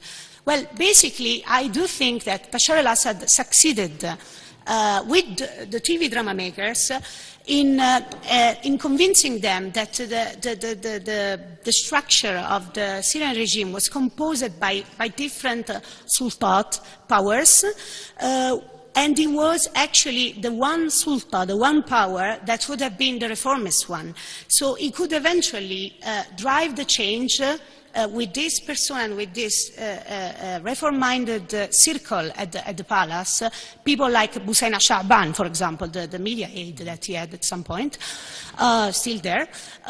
So basically he succeeded convincing them and convincing the people that, yes, we do have intelligence, yes, we do have mukhabarat, yes, we do have corruption, yes, we do have Rami Makhlouf, but at the same time, we do have enlightened people like Bashar al-Assad and this reform-minded entourage that can eventually push forward reforms. And basically, if you look at how TV drama, this edgy TV drama, is produced in Syria in the past 10 decades, you will understand exactly how the Syrian regime works. I'll give you one example, which is taken from actually a very good example, which is taken from Ramadan 2011, so immediately after the beginning of the uprising. What happens? Basically, there is a non-written deal between the palace and the cultural elites in producing this reform-minded drama. I'll give you this example, which is a drama called Above the Ceiling in English, which was supposed to deal with the uprising in a moderate way. The idea was we should talk to the masses through TV drama. We should tell them not to protest, but actually to sit down with us and go for reforms and go for a dialogue. This was just one part of the package, a media package that Bashar al-Assad, together with many cultural producers, had put into place in the first months of 2011 in order to find a media solution to the crisis. This is actually how they were engineering this. So basically, this Musalsal was supposed to talk in a very moderate way, appeal to the silent majority, tell them, yes, the demands of the people are legitimate, but we cannot solve this in the streets. We have to sit down and solve it not through protesting, but through talking, through dialogue. So eventually the cultural elites and Bashar al-Assad reformist circle agreed that this drama should be produced. And eventually the drama goes on air in Ramadan 2011, which is the peak season. But the moment it goes on air, problems starts. Why problems start? Because there is intervention from the other sides of the regime, the other powers of the regime, namely the Secret Service, namely the brother, namely, the family itself, that interfere even with such a stupid thing as a TV drama to stop it. And eventually the drama is stopped without giving any explanation. Because basically, the way the Syrian regime works is exactly like that. There are interventions from the security services that at some point forces Bashar al-Assad and this allegedly reform-minded circle to comply with the security solution. Now, I'm not in the position to, we have two ways of reading the situation. Either they are playing a good cop and bad cop, which is that Bashar al-Assad and this reform-minded circle is not actually convinced that we should go through political reforms, but they are acting as if, just to be, the good cop in front of the population and in front of these cultural elites. Whereas the real, the core of the Syrian regime is the intelligence service. Or the intelligence service is actually manipulating the reformist circle and obliging them to comply I don't know, I'm not in the position to tell you which of these two options, but the two options are on the table, and eventually the result is the same, which is reformism. It's not, it's just put forward as an idea, but it's not implemented. And this is what has been happening in the past 10 years in Syria. Now, as I briefly mentioned, there are a number of media initiatives that are put in place between March 2011 and August 2011, namely this Musalsal, namely an idea of having a TV parliament, which is eventually, I mean, they discuss about doing a TV program which is having a fake parliament that discuss real problems and issues fake, laws. So in order to calm down the streets by giving them a media carrot or whatever, there is a lot of advertising also in the streets of Syria. Meanwhile, this is pictures I took in Damascus in the first month of the uprising. Words like fitna, division, are put forward by the regime.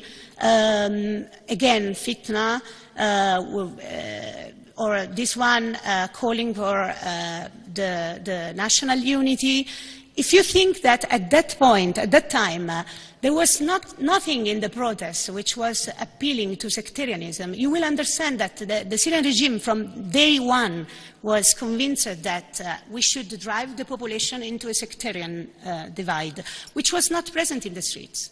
And I was lucky enough to witness with my own eyes many of the demonstrations. I didn't see any sectarian slogan or whatever in the demonstration itself. But what I did see, is actually pop culture or engineered pop culture by advertising sponsored by the regime, trying to instigate the idea that, yes, these protests are calling for fitna, division, fawda, chaos. Yeah, using also very important actors like this one, Dureid Laham, is a very famous Syrian actor, is famous everywhere in the Arab world, so he's a symbol. It's like you put Alberto Sordi to be a testimonial of a campaign, it's quite powerful. Or other, like this one, Ghassan bin Jaddu, who is the former head of Al Jazeera Beirut office, who eventually resigned a few months after the uprising in protest of protesting the coverage of Al Jazeera, because he is actually together with the Syrian regime. My last example is this one. Actually, this is another advertising, regime-based advertising, that was widespread in Damascus a few weeks after the beginning of the first protest. The slogan read, whether I'm small or big, I am with the law. And there is a series of these slogans, whether I'm conservative or progressive, I am with the law. But the sign is always the same, I am with the law. This is basically something pretty much like Orwellian that I used to witness in the city. Like I see all these hands saying, I am with the law, I abide by the law, it's quite scary. But anyway, at some point, this was everywhere in Damascus, telling people you should not hit the streets. And what struck me, since few days these slogans were outside in the streets of Damascus, I witnessed this. There are hundreds and now thousands of remixes made by users. I cannot translate all of them, but my favorite one is, I am with the law, but where is it? Or, my way is your way, but there is a tank on the way. And there are many others. Actually, the way, and this is an ongoing phenomenon. This is something that since March 2011, after 2 years, people are still using this slogan, which is a regime-produced narrative, to tell the regime, no, we don't understand, we don't comply with this law, because we know that this law is not the rule of law, it's the rule of a family. So why I think these examples are important? Actually, the way you can read it, I mean, if you dig into Facebook, you will find thousands of examples of this. Many of them are actually like, it's like a public forum. Some of them, they say, I want to be martyrized. Some others says, I want to volunteer and help my people. They have the same meme, which is the raised hands, but the message that they are carrying, it's different. And so it's like a public discussion forum, which is ongoing. Now, you might think that this is a stupid example, as much as lolcats are stupid and trivial, but I would rather drive your attention on something, which is that lolcats have millions of users on the web. So why stupidity is important? I mean, this is not stupidity. This is a sign for me. Just one example, I could give you thousands of examples of user-generated content that is now being produced, and in this very moment, while Syrian people are suffering, they are still mocking power and producing songs and advertising and visuals. You know, why? What is the message? The message for me is very clear. Unfortunately, you don't understand Arabic and you cannot dig on Facebook, but for me it's pretty clear that this is not something coming out of my mind. This is a public discussion forum, and the Westerners have no access to this, or they do not want to have access to this, because I'm sure there are many people who speak Arabic, but they don't have the time, the energy to dig into Facebook. But this is on Facebook. So the message for me coming from Syrian civil society is that we are resisting. We are active citizens. You produce a message, we answer. And this is still ongoing. So the Syrian civil society is not buying into the sectarian issue that the regime is trying to inculcate. And also, I think they succeeded, because we have been only discussing about US, Russia, Iran, but nobody is discussing about Syrian civil society. Nobody is really trying to understand what they are thinking, what they want from us. What do they want from us? So, a few days ago, I was in Doha at the Al Jazeera Forum. We had a similar discussion. Iran was there, Russia was there. Everybody was talking about big macro powers. Nobody was talking about Syrian civil society, except from Peter Arling, the International Crisis Group head of Syria, Lebanon, and Iraq, who said that exactly the same. He didn't bring this example because I don't think he has time to go into Facebook, but he goes to Syria quite often, and he said, what is preventing this bad crisis to become worse and worse, and probably the worst crisis ever, is the resilience of Syrian people who are showing defiance, who are resisting every single day, and they are in need of water, food, heating, everything, but they still cope with the situation. Now, I urge you to look at this Syrian civil society, but please don't be reassured. Please don't have a relief after you see this. I mean, I am myself all around Europe putting together a lot of exhibitions showing this example, showing Syrian creativity. But when I go and show our audiences in Europe that Syrian people are resisting in a creative way, I also tell them, please do not go home and be relieved. Please do not go home and sleep soundly, because we are not allowed to sleep, because this is ongoing now. Tomorrow can be stopped if we don't find a solution. So I urge you, especially the politician, to think a little bit about creative solution for this crisis, because for me this is actually very sad, but the politics, international politics in the Syrian crisis has demonstrated, has shown a lack of creativity. Like, nobody is, bothering to find a creative solution. Everybody's speaking just about intervention, military intervention, but nobody really thinks about the situation and the peculiarity of the Syrian society, which is amazingly progressive, which is a society that has awareness, and we should respect them. And in order to respect them, we have the duty of thinking about different solutions.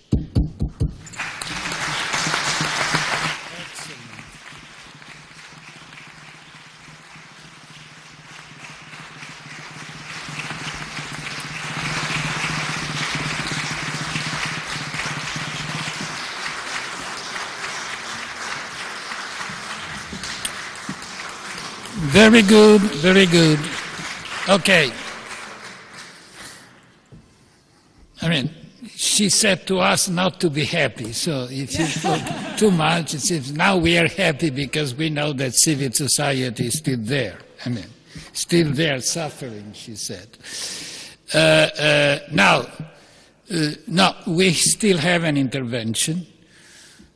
I hope you might stay in 15 minutes, Lorenzo, if you can, because something you have to know, if you don't, is that the doorman downstairs locks the building at 8 o'clock, which would allow you to sleep happily here until tomorrow morning, which is not bad. There is heating, lack of food, but you can just remain here until tomorrow.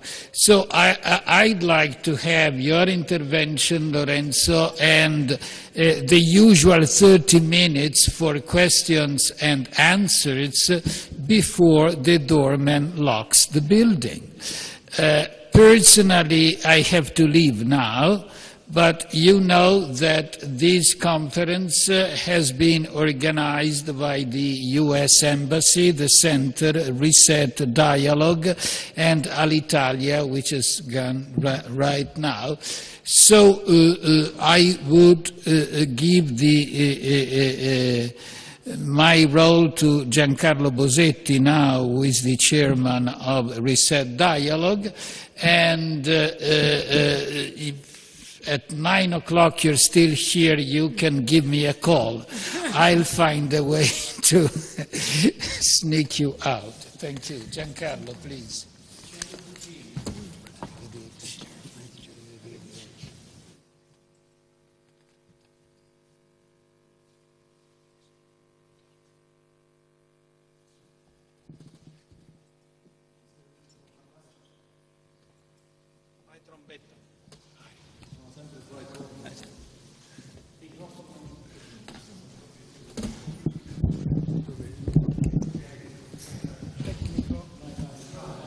Questo è uno dei contro.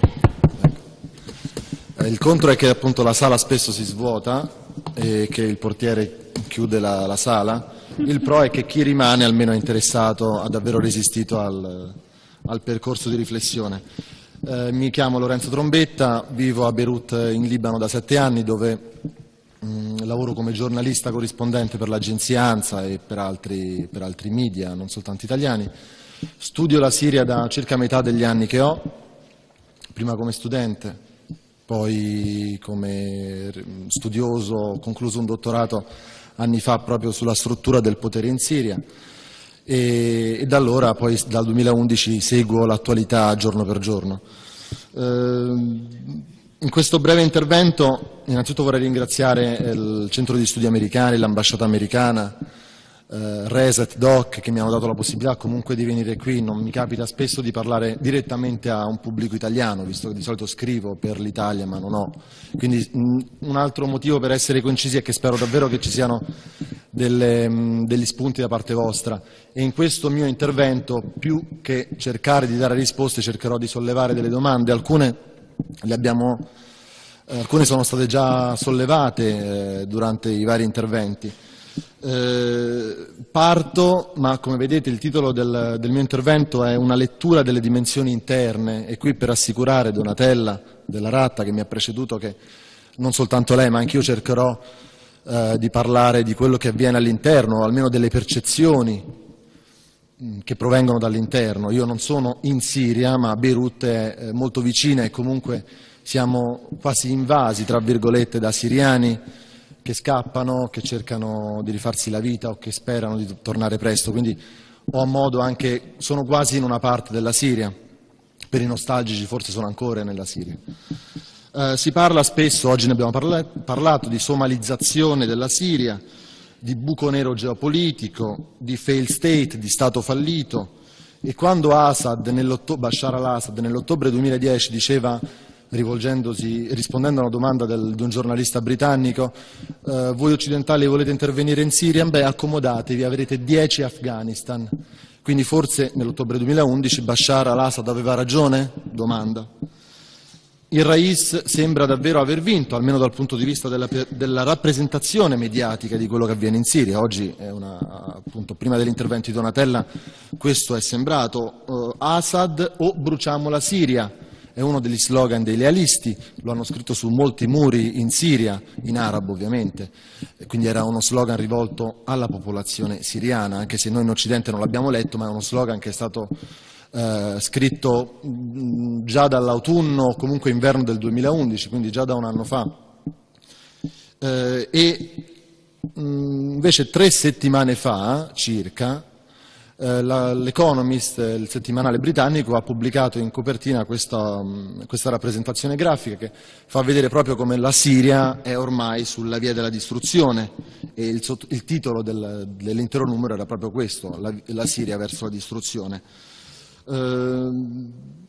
Assad o gli estremisti è un altro slogan che non soltanto dal 2011 ma da molti anni, persino dagli anni '80, il regime di Hafez al-Assad esprime. E in fondo anche di recente, qualche giorno fa, seguivo da Amman le dichiarazioni del Presidente Barack Obama nella sua ultima tappa del tour regionale tra Israele e territori palestinesi e Giordania. Ha detto: se Assad dovesse cadere c'è il rischio che la Siria di domani sia dominata dai fondamentalisti. Parlando di armi chimiche, un altro tema così attuale, anche negli ultimi giorni si è tornato a parlare molto di questo, Israele, che è il principale alleato degli Stati Uniti, lo ha detto più volte: fino a che le armi chimiche rimangono nei magazzini del presidente Bashar al-Assad stiamo tranquilli, se dovessero andare nelle mani sbagliate allora sarà un problema.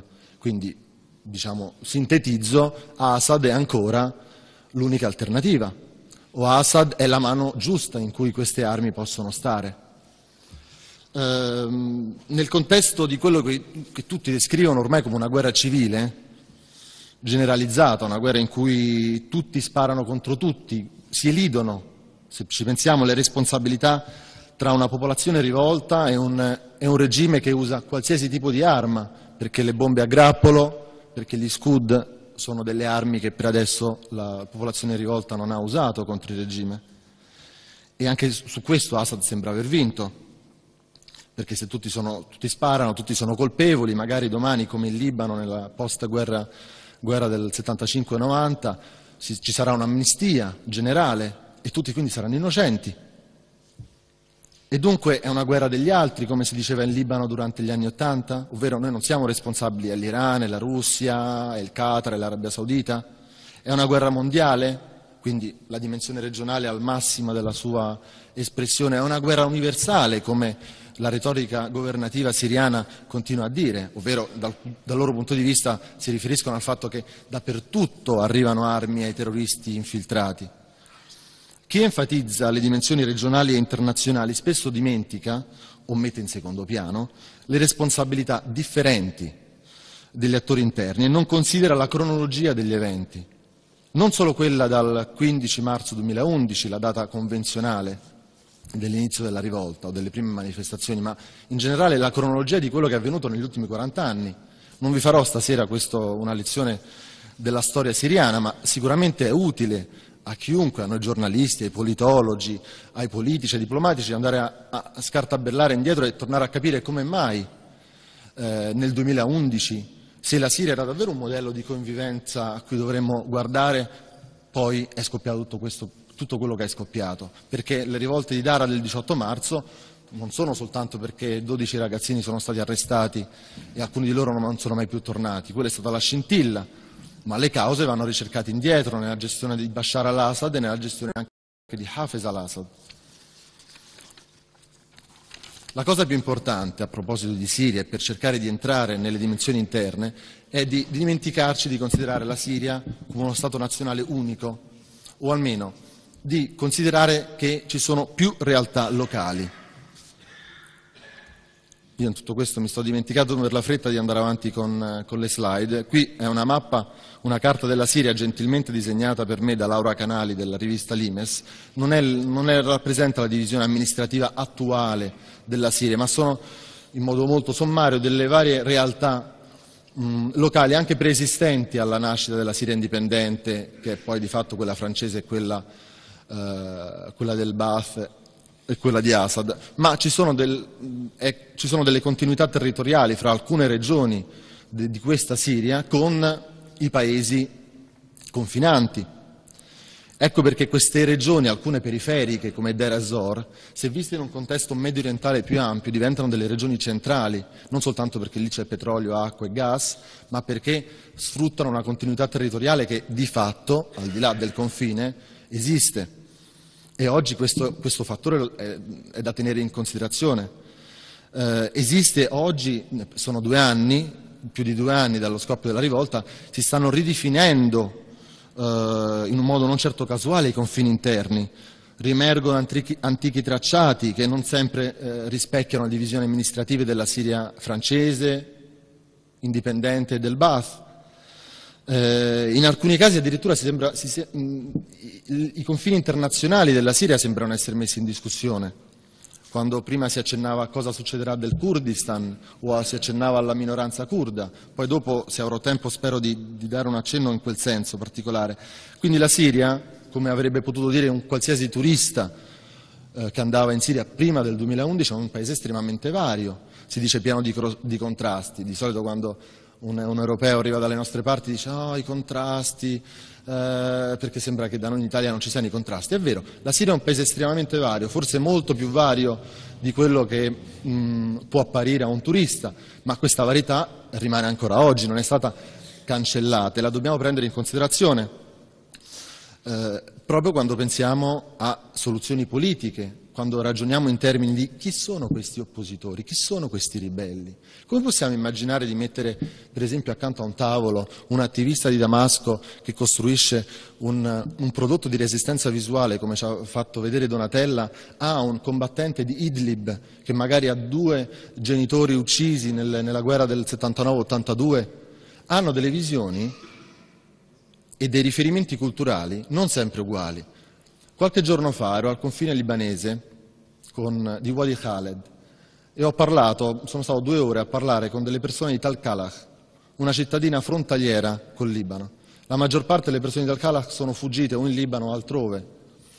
Ecco, con loro ho avuto proprio chiara l'immagine di 2 più Sirie diverse. Parliamo di un'unica cittadina, Tal Kalach, anche di Hafez al-Assad. La cosa più importante a proposito di Siria e per cercare di entrare nelle dimensioni interne è di dimenticarci di considerare la Siria come uno Stato nazionale unico, o almeno di considerare che ci sono più realtà locali. Io in tutto questo mi sto dimenticato per la fretta di andare avanti con le slide. Qui è una mappa, una carta della Siria gentilmente disegnata per me da Laura Canali della rivista Limes. Non rappresenta la divisione amministrativa attuale della Siria, ma sono in modo molto sommario delle varie realtà locali, anche preesistenti alla nascita della Siria indipendente, che è poi di fatto quella francese e quella del Baath e quella di Assad, ma ci sono delle continuità territoriali fra alcune regioni di questa Siria con i paesi confinanti. Ecco perché queste regioni, alcune periferiche come Deir ez-Zor, se viste in un contesto medio orientale più ampio, diventano delle regioni centrali, non soltanto perché lì c'è petrolio, acqua e gas, ma perché sfruttano una continuità territoriale che di fatto, al di là del confine, esiste. E oggi questo fattore è da tenere in considerazione. Esiste oggi, sono 2 anni, più di 2 anni dallo scoppio della rivolta, si stanno ridefinendo in un modo non certo casuale i confini interni. Riemergono antichi tracciati che non sempre rispecchiano le divisioni amministrative della Siria francese, indipendente, e del Baath. In alcuni casi addirittura i confini internazionali della Siria sembrano essere messi in discussione. Quando prima si accennava a cosa succederà del Kurdistan o si accennava alla minoranza curda, poi dopo, se avrò tempo, spero di dare un accenno in quel senso particolare. Quindi la Siria, come avrebbe potuto dire un qualsiasi turista che andava in Siria prima del 2011, è un paese estremamente vario, si dice pieno di contrasti. Di solito quando un europeo arriva dalle nostre parti dice i contrasti, perché sembra che da noi in Italia non ci siano i contrasti. È vero, la Siria è un paese estremamente vario, forse molto più vario di quello che può apparire a un turista, ma questa varietà rimane ancora oggi, non è stata cancellata e la dobbiamo prendere in considerazione proprio quando pensiamo a soluzioni politiche, quando ragioniamo in termini di chi sono questi oppositori, chi sono questi ribelli.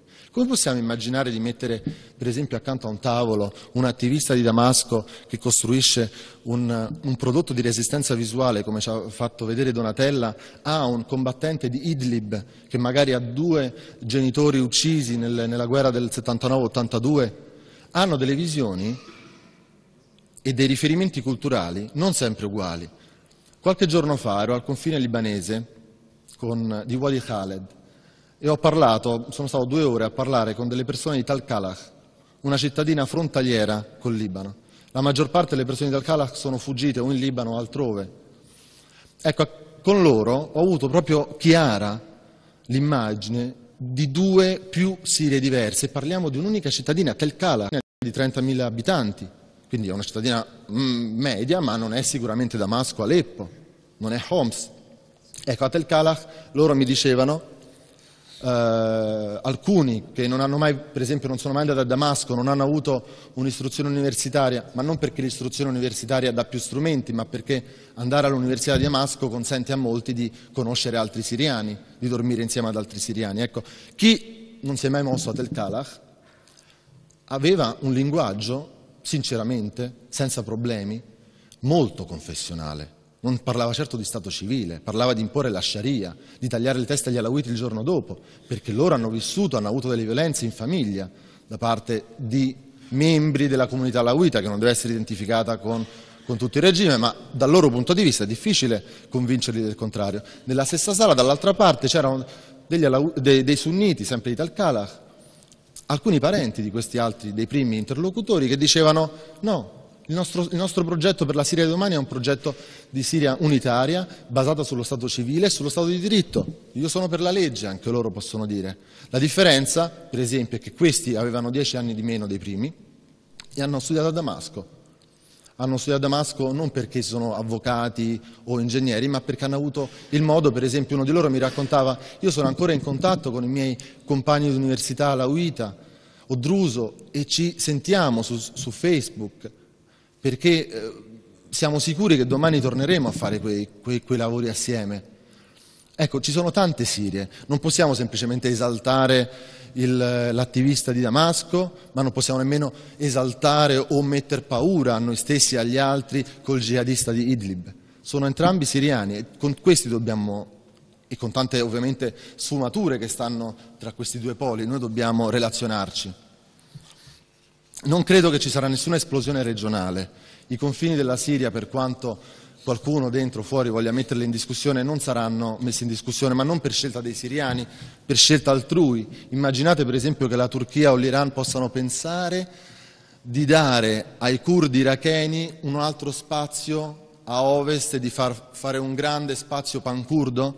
Va bene il dialogo con Öcalan, ma i curdi siriani rimarranno in Siria, con un forte grado di autonomia probabilmente, con un ruolo molto più importante di quello che hanno avuto sotto il nazionalismo arabo del Ba'ath, perché ricordiamoci, si chiama l'esercito arabo siriano, secondo la retorica del regime, si chiama Repubblica Araba di Siria. Perché quell'arabo sempre a essere rafforzato? Perché non riconoscevano quella minoranza etnica. Questo è un dato importante. Non so se domani sui passaporti siriani ci sarà scritto arabo. Forse sarà un errore se ci sarà scritto ancora arabo, perché più del 10% della popolazione non è araba. E non parliamo degli armeni che sono una minoranza, ma i curdi comunque sono una componente di cui non dobbiamo dimenticarci. Cerco di saltare il mio discorso. Ecco, questa è una cartina del mosaico siriano, questa sempre disegnata da Laura Canali su dei dati di un professore francese, Fabrice Balanche. Questo si parlava della Siria a macchia di leopardo, questo è un esempio di quanto la realtà sia composita, ma non per questo complicata. Cioè si può ragionare e parlare di Siria senza avere il mal di testa, basta tornare per esempio ai libri di storia. Può sembrare un paradosso, ma per evitare, qui l'ambasciatore Lenzi mi ha fornito un ottimo assist prima, quando ha parlato di federalismo della Siria, è una parola che i siriani odiano. Perché? Perché il federalismo fa pensare a un qualcosa di disunito, fa pensare alla frammentazione, fa pensare al progetto sionista o comunque coloniale di un Medio Oriente delle minoranze, degli staterelli fatti dai francesi su base confessionale. Ma forse cambiamo la parola, così cerchiamo di metterci tutti d'accordo. Parliamo di Siria unitaria più che unita. In arabo è una differenza importante. Wahda, l'unità, l'ittihad, dà l'idea di qualcosa che viene ricomposto. Quindi forse in una Siria unitaria, ittihadia, forse si possono evitare i problemi di ieri, perché fino adesso, e questa non è stata una caratteristica solo del regime degli Assad, ma anche subito dopo la fine del mandato francese, la Siria indipendente ha sempre avuto, Damasco ha sempre voluto avere un ruolo, imporre un ruolo centrale molto forte, e quindi escludendo i curdi, escludendo delle aree periferiche, facendole sentire periferiche, oppure dandogli dei contentini, ma sempre Damasco, Damasco, Damasco. Al massimo c'era l'alternanza fra Damasco e Aleppo. Per tanti anni, fino all'arrivo del Ba'ath, c'erano anche due partiti in Siria, uno che rappresentava di fatto la corrente aleppina, l'altro la corrente damascena. Però ecco, era un bipolarismo che, se guardiamo anche la carta, Aleppo a nord e Damasco a sud, nessuno dei due è centro geografico. Oggi, se domani dovessimo ripensare a una Siria basata sul centralismo, come è accaduto negli ultimi 60 anni, forse si creeranno nuovi errori, perché per esempio i curdi si sentiranno fuori da questo centralismo, eppure invece possono giocare un ruolo molto importante. E gli ultimi due punti e poi concludo. È vero, le tensioni segneranno i rapporti intersiriani per molti lustri, non ci dobbiamo adesso immaginare qui che, trovato l'accordo politico di transizione, tutto finisca, la guerra continuerà, le violenze continueranno anche per molto tempo, come sono durate per almeno 2 anni, forse continueremo a parlare di violenze e di morti in Siria almeno per altri 10 anni, nessuno può fare previsioni oggi, quindi sarà una lunga marcia, anche sanguinosa, ma gli interessi interni, anche regionali, porteranno necessariamente gli attori a mettersi intorno a tavola a dei compromessi. E non parlo degli attori di chi da sempre non ha mai voluto cercare un compromesso, e mi riferisco agli Assad. Quindi pensare di portare gli Assad a un tavolo, capisco che la politica ha il suo linguaggio, ma chi conosce la realtà sa che questo sarà impossibile, perché ci sono stati più momenti in cui Assad avrebbe potuto scendere al tavolo. È ovvio che si parli di dialogo, ma noi europei non possiamo parlare soltanto di armi, e quindi parliamo anche di dialogo. Però ecco, parlando del post-Assad e parlando di dimensioni interne della Siria, è naturale che prima o poi la borghesia di Damasco tornerà a cercare stabilità e a fare i patti con chi a quel punto sarà il vero padrone della Siria, o i veri padroni della Siria, o chi comanderà in Siria. Certo, attualmente c'è una guerra di potere in Siria, non parliamo soltanto di libertà, che sicuramente è una rivendicazione legittima e reale sin dal 15 marzo, ma c'è una guerra di potere che va avanti da prima del 2011. Oggi i sunniti delle campagne e delle zone periferiche, che costituiscono la maggior parte del movimento di dissenso al regime, sta combattendo una guerra per prendere il potere, per rientrare nell'urbe, perché loro si sono sentiti cacciati quando dagli anni 60 gli alawiti, scesi dalle montagne grazie a tutta una serie di processi economici e politici di cui non possiamo parlare, hanno conquistato la città, e chi conquista la città conquista anche il potere. Questa sarà una costante anche domani. Quindi sicuramente ci saranno dei nuovi ricchi sunniti che parleranno un accento di campagna, che magari saranno invisi dai borghesi di Damasco e di Aleppo, che fino all'altro ieri non volevano scioperare, hanno scioperato soltanto dopo il massacro di Quber del maggio 2012, quindi i borghesi, la classe commercianti di Damasco e di Aleppo ha aspettato molto per capire conquistare. Perché? Perché i loro interessi prima di tutto, e quindi se i loro interessi prima di tutto, quando ci sarà da trovare un accordo politico, saranno un partner necessario. Quindi i nuovi arrivati dovranno comunque scendere a patti con i padroni della città, o almeno quelli che hanno le chiavi del souk, come fece Hafez al-Assad, che a differenza del figlio era più intelligente, perché aveva un background diverso, non aveva studiato 18 mesi in Gran Bretagna. Hafez al-Assad capiva che il ruolo della borghesia e delle città era importante. Speriamo che anche chi domani prenderà il potere a Damasco se ne accorgerà. Certo, la minaccia, e qui concludo, le sfide, le minacce, è che, come adesso già accade, la fragile stabilità potrà essere minacciata dal proliferare di milizie, di signori della guerra, che non certo abbandoneranno le armi domani perché si è raggiunto un accordo a Doha o a Washington. Ricordiamoci che queste persone prima erano davvero ai margini della società, e se hanno deciso di mettere la loro vita in gioco è perché davvero non avevano più nulla da perdere. Uno degli abitanti del Kalah che giurava l'altro giorno: se io ritorno al mio paese taglierò la testa a chi mi ha ucciso il figlio, diceva: Bashar al-Assad ci ha affamato fino in fondo, ci ha proprio tolto l'ultimo chicco di grano. Questo anche a ricordare che invece Hafez qualcosa almeno dava, un po' di asfalto, un po' d'acqua, un po' di elettricità, la dava per tenere buono il dissenso. Ecco, questa gente non potrà lasciare le armi facilmente, anche perché in quella regione sperduta, lontano da Damasco, si è ormai creata un'autorità politica importante, un'autorità politica limitata, magari fatta di un paesino, magari fatto di un consiglio politico che gestisce. Ma se lui al cooperante europeo che va con tante buone intenzioni, o comunque al diplomatico occidentale, gli dice: guardate che noi in questa cittadina abbiamo il Consiglio islamico basato sulla Sharia, e tutti sono d'accordo, perché siamo tutti sunniti e siamo tutti d'accordo con questo Consiglio islamico. Per esempio, questo accade ad Al-Bab, vicino ad Aleppo, hanno fatto un Consiglio islamico, un tribunale islamico, e ti dicono: noi siamo d'accordo perché per noi va bene così. Come si potrà integrare l'esperienza di Al-Bab vicino ad Aleppo, legittima, perché se parliamo di libertà dobbiamo rispettare anche le libertà che non ci piacciono? Come si potrà integrare l'esperienza di Al-Bab in una realtà siriana unitaria, rispettosa dei diritti di tutti i cittadini, non soltanto dei diritti del più forte? Questa è la domanda ovviamente a cui non si può rispondere, ma che forse su questa dovremmo tutti pensare e riflettere e lavorare quando scriviamo e quando facciamo politica e quando facciamo opposizione anche. Vi ringrazio.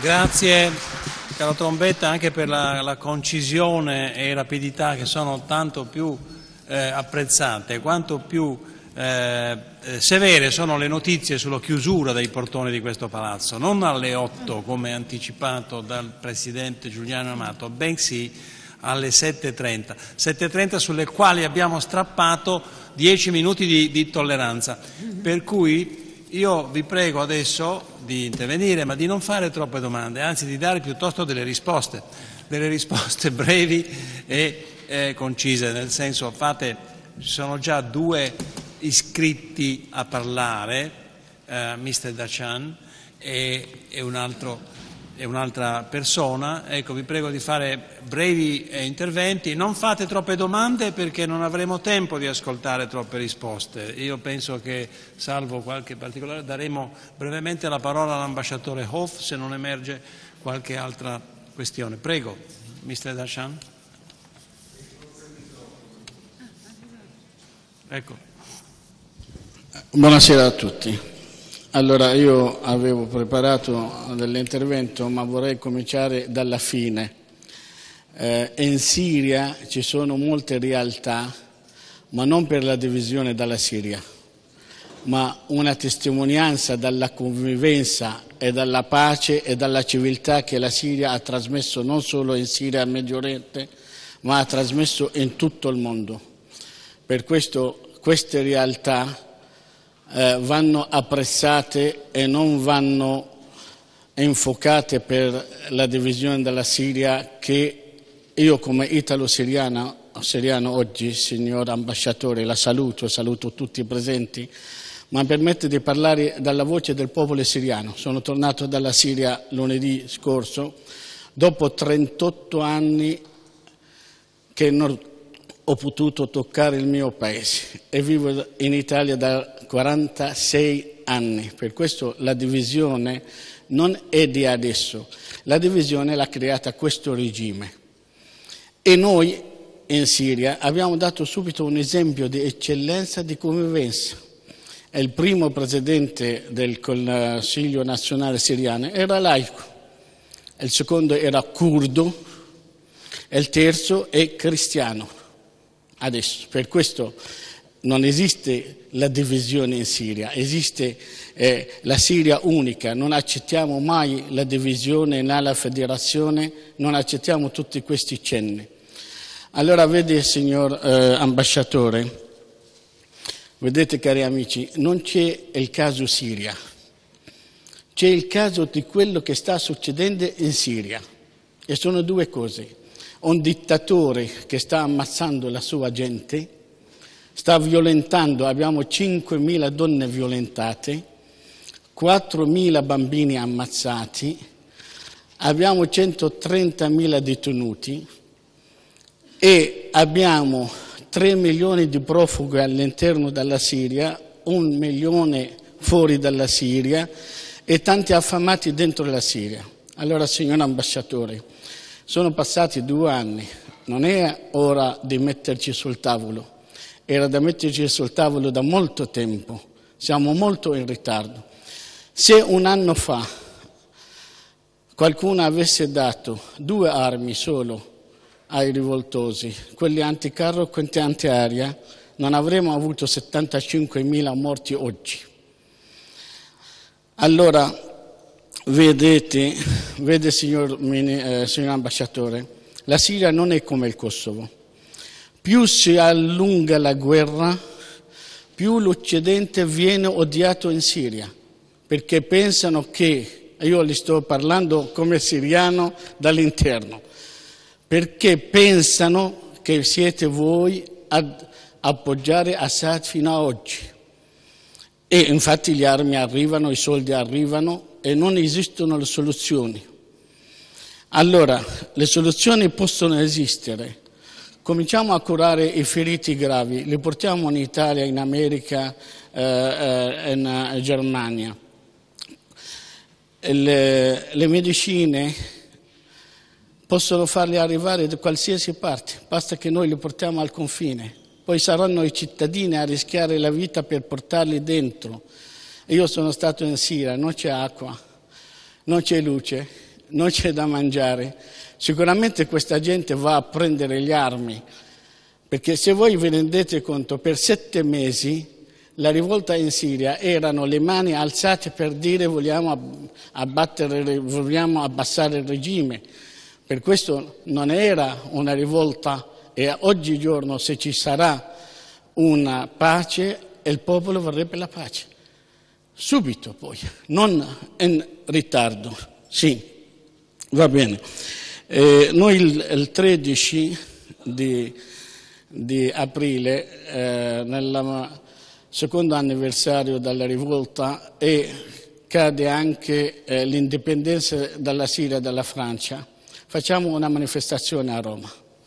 Siete tutti invitati. Facciamo un atto di pace per la Siria. Vedete, ho detto, la prima è il regime che ha ammazzato, la seconda è la popolazione che sta dando suoi figli. Ogni giorno abbiamo tra 150 e 200 morti. Questi non sono guerriglieri e non sono soldati. È gente che vorrebbe difendere il suo onore, le donne violentate, vorrebbe difendere i suoi figli, vorrebbe difendere il suo onore e la dignità. La rivolta siriana non è per il potere, perché per il potere si poteva accomodare, è per la libertà, per la democrazia che noi abbiamo in Italia, vogliamo che sia anche in Siria. Per questo io chiedo al signor Ambasciatore, ieri si è dimesso il Presidente della coalizione, lo sa perché si è dimesso? L'ha dichiarato, perché non ha avuto quello che gli è stato promesso a Doha.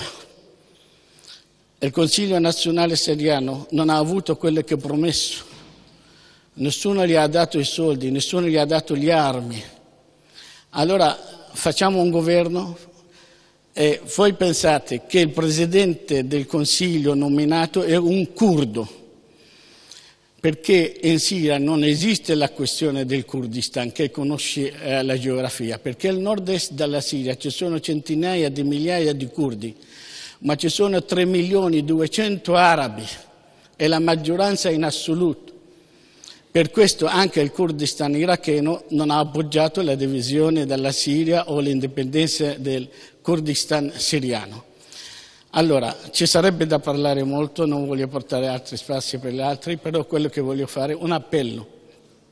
Cominciamo a parlare, signor Ambasciatore, seriamente della Siria, perché io sento diagnosi, io sono un medico chirurgo, se mi viene un parente e io le faccio la diagnosi, ho visitato la pancia, ho visitato le spalle, ho visitato eccetera, potrebbe essere un cancro, vabbè, poi la diagnosi è 2 anni che li stiamo facendo.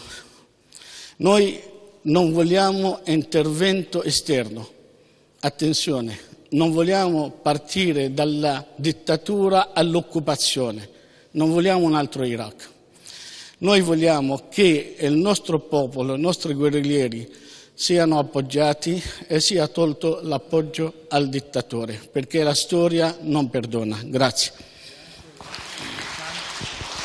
C'è un altro intervento?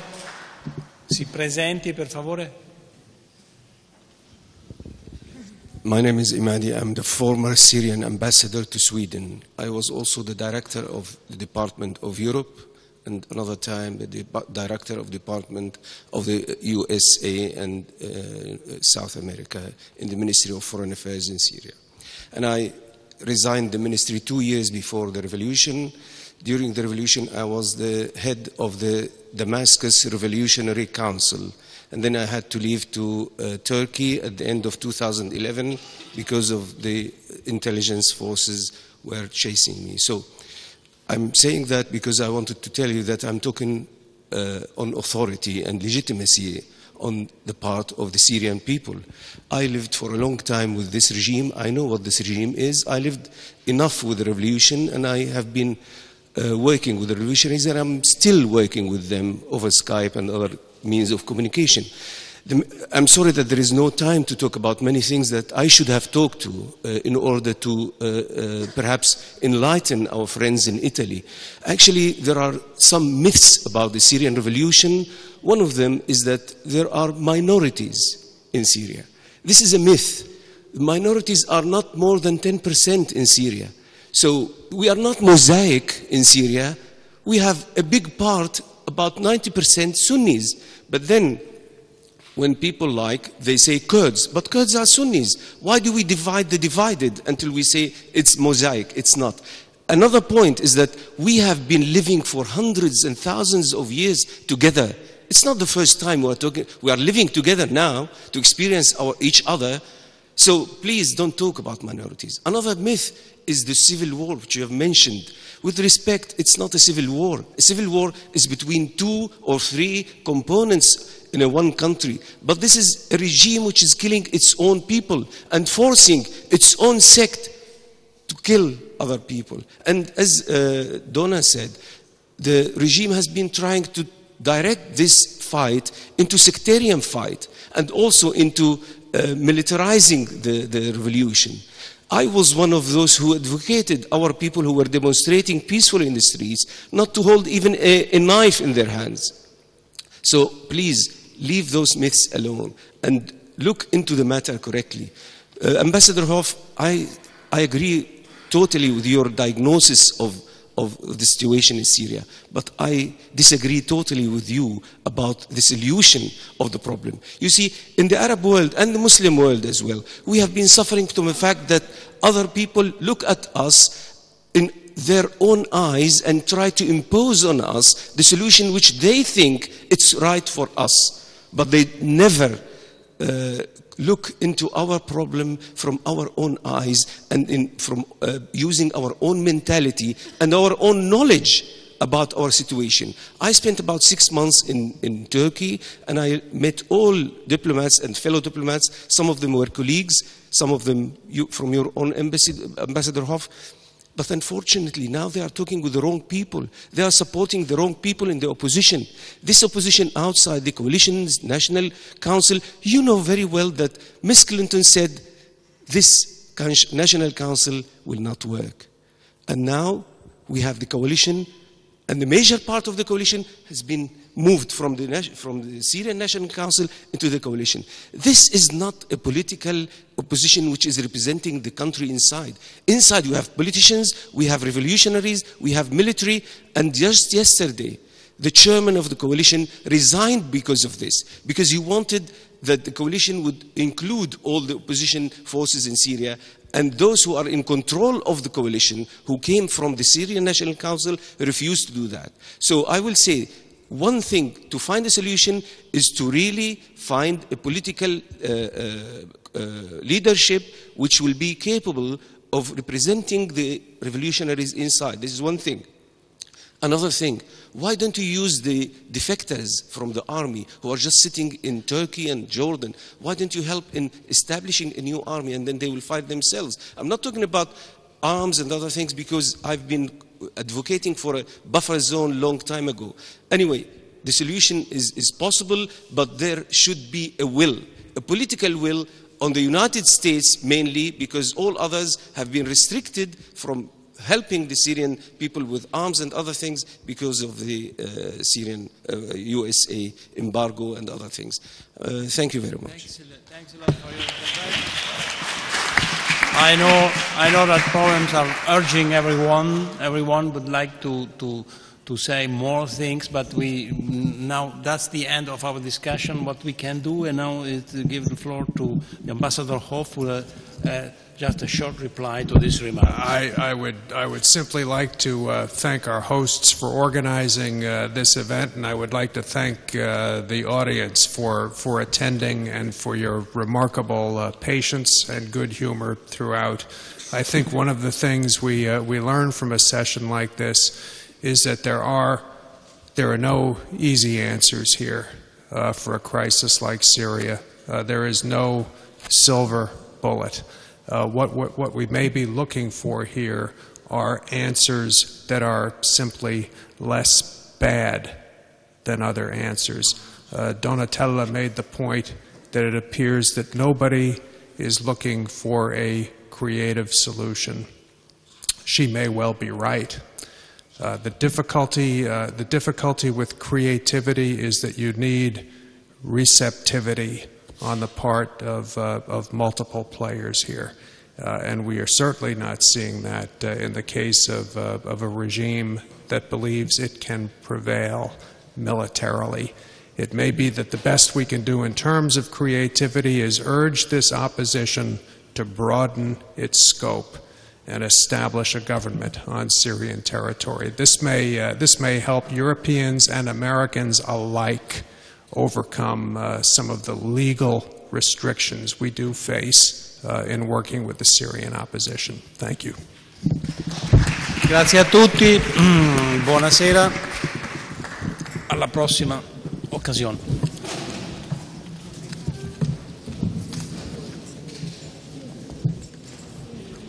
That was great.